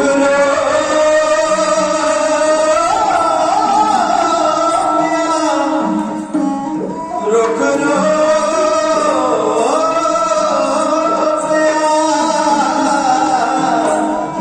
ਗੁਹਾਰੇ ਵਿੱਚ ਵੇਖ ਦੱਸਦਾ ਟੱਕ ਜੜਾ ਨੂੰ ਲਾਇਆ ਤਾਂ ਆਪਣੇ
ਦੀਵਾਰ ਉੱਪਰ ਤੱਕ ਜਿਹੜੀ ਜਾ ਚੁੱਕੀ ਸੀ। ਕੁਦਰਤ ਦਾ ਭਾਣਾ ਵਰਤਦਾ, ਇੱਕ ਤੇਜ਼ ਹਨੇਰੀ, ਇੱਕ ਤੇਜ਼ ਵਿਚਾਲ ਆਇਆ ਤੇ ਦੀਵਾਰ ਡਿੱਗ ਪਈ। ਦੋਵੇਂ ਸਾਹਿਬਜ਼ਾਦੇ ਉਹ ਦੀਵਾਰ ਦੇ ਵਿੱਚੋਂ ਬਾਹਰ ਡਿੱਗੇ, ਇੱਟਾਂ ਉੱਪਰ ਡਿੱਗੀਆਂ, ਬੇਹੋਸ਼ੀ ਦੀ ਹਾਲਤ ਹੈ। ਸਰਕਾਰ ਨੇ ਹੁਕਮ ਕੀਤਾ ਵੀ ਇਹਨਾਂ ਨੂੰ ਦੁੱਧ ਪਿਆਇਆ ਜਾਵੇ ਵਿੱਚ ਘਿਓ ਪਾ ਕੇ, ਤਾਂ ਕਿ ਇਹਨਾਂ ਨੂੰ ਹੋਸ਼ ਆਵੇ। ਦੁਬਾਰਾ ਹੋਸ਼ ਵਿੱਚ ਲਿਆਂਦੇ ਗਏ। ਹੋਸ਼ ਵਿੱਚ ਲਿਆ ਕੇ ਫਿਰ ਪੁੱਛਿਆ ਵੀ ਤੁਸੀਂ ਸਲਾਮ ਪ੍ਰਵਾਨ ਕਰਨਾ ਕਿ ਨਹੀਂ। ਉਹਨਾਂ ਬੋਲਣ ਦੀ ਵਿੱਚ ਹਿੰਮਤ ਨਹੀਂ, ਪਰ ਉਹਨਾਂ ਇੰਨੀ ਗੱਲ ਆਖੀ ਹੈ ਕਿ ਅਸੀਂ ਸਲਾਮ ਪ੍ਰਵਾਨ ਨਹੀਂ ਕਰਨਾ। ਸਿਰਫ ਆਪਣੇ ਸਿਰ ਦੇ ਨਾਲ ਨਾ ਵਿੱਚ ਜਵਾਬ ਦਿੱਤਾ ਹੈ। ਫਿਰ ਇਤਿਹਾਸ ਇੱਥੋਂ ਤੱਕ ਕਹਿੰਦਾ ਵੀ ਇਹਨਾਂ ਨੂੰ ਇੱਕ ਬੋੜ ਦੇ ਦਰਖਤ ਦੇ ਨਾਲ ਪਿੰਡ ਦੇ ਬਾਹਰ, ਉਹ ਸ਼ਹਿਰ ਦੇ ਬਾਹਰ ਬੰਨ ਕੇ ਨਾ ਤੇ ਸਾਥ ਪੁੱਠੇ ਲਟਕਾ ਕੇ ਇਹਨਾਂ ਦੇ ਗੁਲੇਲਿਆਂ ਦੇ ਨਾਲ ਰੋੜੀਆਂ ਵੱਡੀਆਂ ਮਾਰੀਆਂ ਗਈਆਂ। ਇਹਨਾਂ ਪਾਪੀਆਂ ਨੇ ਇੰਨੀਆਂ ਵੱਡੀਆਂ ਮਾਰੀਆਂ ਕਿ ਬਾਬਾ ਫਤਿਹ ਸਿੰਘ ਦਾ ਇੱਕ ਡੇਲਾ, ਇੱਕ ਅੱਖ ਬਾਹਰ ਲੱਗਦੀ ਸੀ। ਉਦੋਂ ਵੀ ਇਹਨਾਂ ਪੁੱਛਿਆ ਕਿ ਸਲਾਮ ਪ੍ਰਵਾਨ ਹੈ ਕਿ ਨਹੀਂ। ਉਹਨਾਂ ਸੂਰਮਿਆਂ ਨੇ ਆਖਿਆ ਨਹੀਂ। ਫਿਰ ਇਹਨਾਂ ਨੇ ਅਖੀਰ ਕੀ ਕੀਤਾ, ਫਤਵਾ ਫਿਰ ਲਾਇਆ ਕਿ ਕੀ ਕੀਤਾ ਜਾਏ। ਕਹਿੰਦੇ ਜਿਵਾ ਕਰ ਦਿਓ। ਜਿਵਾ ਕਿਵੇਂ ਕੀਤਾ ਜਾਂਦਾ ਹੈ? ਦੋ ਜਲਾਦ ਇੱਕ ਮਨੁੱਖ ਦੇ ਕੋਲ ਆਉਂਦੇ ਨੇ, ਉਹਨੂੰ ਢਿੱਡ ਭਰ ਲੰਮਿਆਂ ਪਾ ਕੇ ਇੱਕ ਉਹਦੇ ਪੈਰਾਂ ਤੇ ਬਹਿ ਜਾਂਦਾ, ਉਹਦੀ ਲੱਤਾਂ ਤੇ ਬਹਿ ਜਾਂਦਾ ਹੈ, ਤੇ ਦੂਸਰਾ ਜਲਾਦ ਸਾਧ ਸੰਗਤ ਉਹਦੀਆਂ ਦੋਵੇਂ ਬਾਹਾਂ ਬੰਨ ਕੇ ਧੂੜੀ ਦੇ ਉੱਪਰ ਰੱਖ ਦਿੰਦਾ ਹੈ, ਤੇ ਉਹਦੇ ਕੇਸਾਂ ਨੂੰ ਖੱਬੇ ਹੱਥ ਨਾਲ ਫੜ ਕੇ ਸੱਜੇ ਹੱਥ ਵਿੱਚ ਛੁਰੀ ਲੈ ਕੇ ਉਹਦੀ ਗਰਦਨ ਦੀ ਸਾਹ ਰਗ ਨੂੰ ਹੌਲੀ ਹੌਲੀ ਹਲਾਲ ਕਰਦਾ, ਹੌਲੀ ਹੌਲੀ ਵੱਢਦਾ ਹੈ। ਇਸ ਤਰ੍ਹਾਂ ਬੰਦੇ ਨੂੰ ਜਿਵਾ ਕੀਤਾ ਜਾਂਦਾ ਹੈ। ਉਹ ਗੁਰੂ ਦੇ ਲਾਲਾਂ ਨੂੰ, ਗੁਰੂ ਦੇ ਸਾਹਿਬਜ਼ਾਦਿਆਂ ਨੂੰ ਇਹਨਾਂ ਪਾਪੀਆਂ ਨੇ ਇਦਾਂ ਧਰਤੀ ਤੇ ਲਟਾ ਕੇ ਫਿਰ ਬਾਅਦ ਵਿੱਚ ਜਿਵਾ ਕੀਤਾ। ਬਾਬਾ ਮੋਤੀ ਰਾਮ ਮਹਿਰਾ ਨੇ ਸਾਰਾ ਆਪਣੀ ਅੱਖਾਂ ਨਾਲ ਹਾਲ ਦੇਖਿਆ ਸੀ। ਉਹਦੇ ਵਿੱਚ ਹਿੰਮਤ ਨਹੀਂ ਪੈਂਦੀ ਵੀ ਦਾਦੀ ਮਾਂ ਨੂੰ ਜਾ ਕੇ ਦੱਸਾਂ ਕਿਵੇਂ, ਪਰ ਦੱਸਣਾ ਤੇ ਪੈਣਾ ਨਾ। ਦਿਲ ਤੇ ਪੱਥਰ ਰੱਖ ਕੇ ਉਹ ਗਿਆ ਠੰਡੇ ਬੁਰਜ ਵਿੱਚ ਭੱਜ ਕੇ ਗਿਆ। ਅੱਖਾਂ ਵਿੱਚ ਅਥਰੂ ਨੇ, ਬੋਲਿਆ ਨਹੀਂ ਜਾਂਦਾ। ਦਾਦੀ ਮਾਂ ਨੇ ਕਿਹਾ ਕਿ ਪੁੱਤ ਕੀ ਸੁਨੇਹਾ ਲੈ ਕੇ ਆਇਆ ਹੈ? ਕਹਿੰਦਾ ਮਾਂ ਕਿਹਨਾਂ ਨੂੰ ਬੈਠੀ ਉਡੀਕਦੀ ਏ, ਤੇਰੇ ਲਾਲ ਦੇ ਲਾਲ ਦੁਲਾਰੇ ਤੁਰ ਗਏ, ਤੇਰੀਆਂ ਅੱਖੀਆਂ ਦੇ ਤਾਰੇ ਦੁਨੀਆਂ ਤੇ ਨਹੀਂ ਰਹੇ, ਤੂੰ ਕਿਹਨਾਂ ਨੂੰ ਉਡੀਕਦੀ ਹੈ? ਹੁਣ ਨਹੀਂ ਆਉਣਾ ਉਹਨਾਂ, ਉਹ ਇੱਕ ਵਾਰ ਚਲੇਗਾ, ਹੁਣ ਨਹੀਂ ਆਉਣਗੇ ਤੇਰੇ ਕੋਲ ਵਾਪਸ, ਹੁਣ ਉਹ ਸਦਾ ਵਾਸਤੇ ਦੁਨੀਆ ਤੋਂ ਚਲੇ ਗਏ। ਦਾਦੀ ਮਾਂ ਸੁਣਦੀ ਹੈ ਤੇ ਦਾਦੀ ਮਾਂ ਨੇ ਫਿਰ ਅੱਗਿਓਂ ਉਸ ਮੋਤੀ ਰਾਮ ਮਹਿਰੇ ਨੂੰ ਕਿਹਾ ਵੇ ਮੋਤੀ ਸੱਚ ਆਂਦਾ, ਉਹ ਸ਼ਹੀਦ ਹੋ ਗਏ ਪਰ ਧਰਮ ਨੂੰ ਵੱਡਾ ਤਾਂ ਲਾਇਆ ਨਹੀਂ ਨੇ। ਉਹ ਵੀਰ ਸਨ, ਵੀਰਾਂ ਦੇ ਰਾਹ ਰਲ ਗਏ, ਸ਼ੁਕਰ ਹੈ ਆਪਣਾ ਆਪ ਭੁਲਾਇਆ ਨਹੀਂ ਨੇ। ਉਹ ਖੂਨ ਮੇਰੇ ਗੋਬਿੰਦ ਦਾ ਸਨ ਪਰ ਮਾਸੂਮ ਸਨ, ਚਿੱਤ ਡੁਲਾਇਆ ਨਹੀਂ ਨੇ। ਪਰ ਹੈਰਾਨ ਹਾਂ ਕੱਲੇ ਕਿਉਂ ਚਲੇਗਾ, ਸੱਥ ਨੂੰ ਮਾਂ ਨੂੰ ਨਾਲ ਰੁਲਾਇਆ ਨਹੀਂ ਨੇ। ਹੰਸ ਮਾਨ ਸਰੋਵਰ ਨੂੰ ਉੱਡਿਆ ਸੀ, ਮਗਰੇ ਹੰਸ ਦੇ ਹੰਸ ਦੀ ਸ਼ਾਨ ਚੱਲੀ। ਸੀਤਲ ਦੇਸ਼ ਦੇ ਹਿੱਤ ਸਰੀਰ ਤਰਿਆ, ਮਗਰੇ ਪੁੱਤਾਂ ਦੇ ਪੁੱਤਾਂ ਦੀ ਮਾਂ ਚੱਲੀ।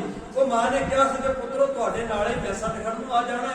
ਜਦੋਂ ਪਾਪੀ ਆਏ ਉਹਨਾਂ ਮਾਤਾ ਗੁਜਰ ਕੌਰ ਜੀ ਨੂੰ ਵੀ ਬਿਰਧ ਸਰੀਰ ਨੂੰ ਚੁੱਕ ਕੇ 140 ਫੁੱਟ ਉੱਚੇ ਬੁਰਜ ਦੇ ਵਿੱਚੋਂ ਧਰਤੀ ਤੇ ਮਾਰਿਆ, ਤੇ ਮਾਤਾ ਗੁਜਰ ਕੌਰ ਜੀ ਦੀ ਆਖਰੀ ਸਵਾਸ ਲੈ ਕੇ ਆਪਣੇ ਪੁੱਤਰਾਂ ਦੇ ਨਾਲ ਸੱਚਖੰਡ ਨੂੰ ਰਵਾਨਾ ਹੋ ਗਏ। ਉਹਨਾਂ ਦੀ ਕਹਾਣੀ, ਉਹਨਾਂ ਦੀ ਗਾਥਾ ਜਦੋਂ ਕਿਤੇ ਸੁਣਦੀ ਤੇ ਸੁਣਾਉਣੀ ਹੋਵੇ ਨਾ, ਪੱਥਰ ਵਰਗਾ ਜਿਗਰਾ ਕਰਕੇ ਸੁਣਨੀ ਪੈਂਦੀ ਹੈ, ਕਿਉਂਕਿ ਉਹ ਜਿਹੜੀ ਗਾਥਾ ਹੈ ਉਹ ਤੇ ਪੱਥਰ ਨੂੰ ਵੀ ਮੋਹ ਕਰ ਸਕਦੀ ਹੈ।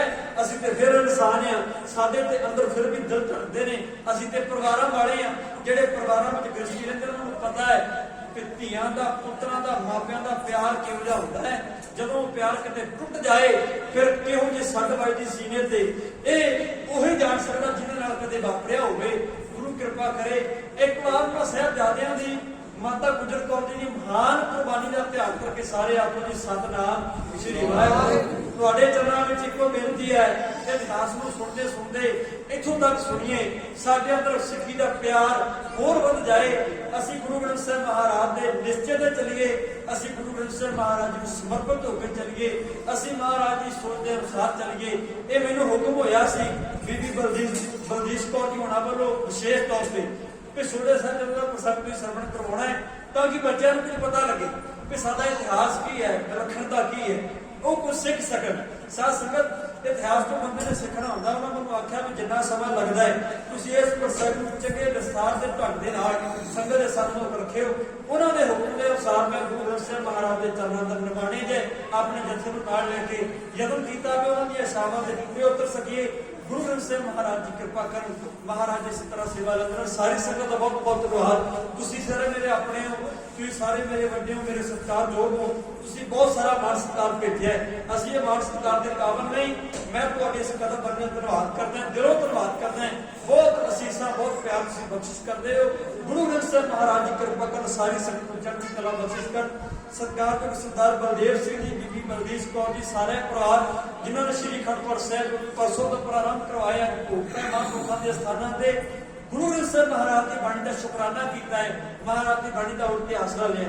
ਸੱਚੇ ਪਾਤਸ਼ਾਹ ਚਰਨਾਂ ਵਿੱਚ ਅਰਦਾਸ ਹੈ ਮਹਾਰਾਜ ਸਾਰੇ ਇਸ ਪਰਿਵਾਰ ਨੂੰ ਚੜ੍ਹਦੀ ਕਲਾ ਬਖਸ਼ਿਸ਼ ਕਰਨ, ਆਪਣੇ ਘਰ ਦਾ ਪਿਆਰ ਇਸੇ ਤਰ੍ਹਾਂ ਬਖਸ਼ਿਸ਼ ਕਰਦੇ ਰਹਿਣ।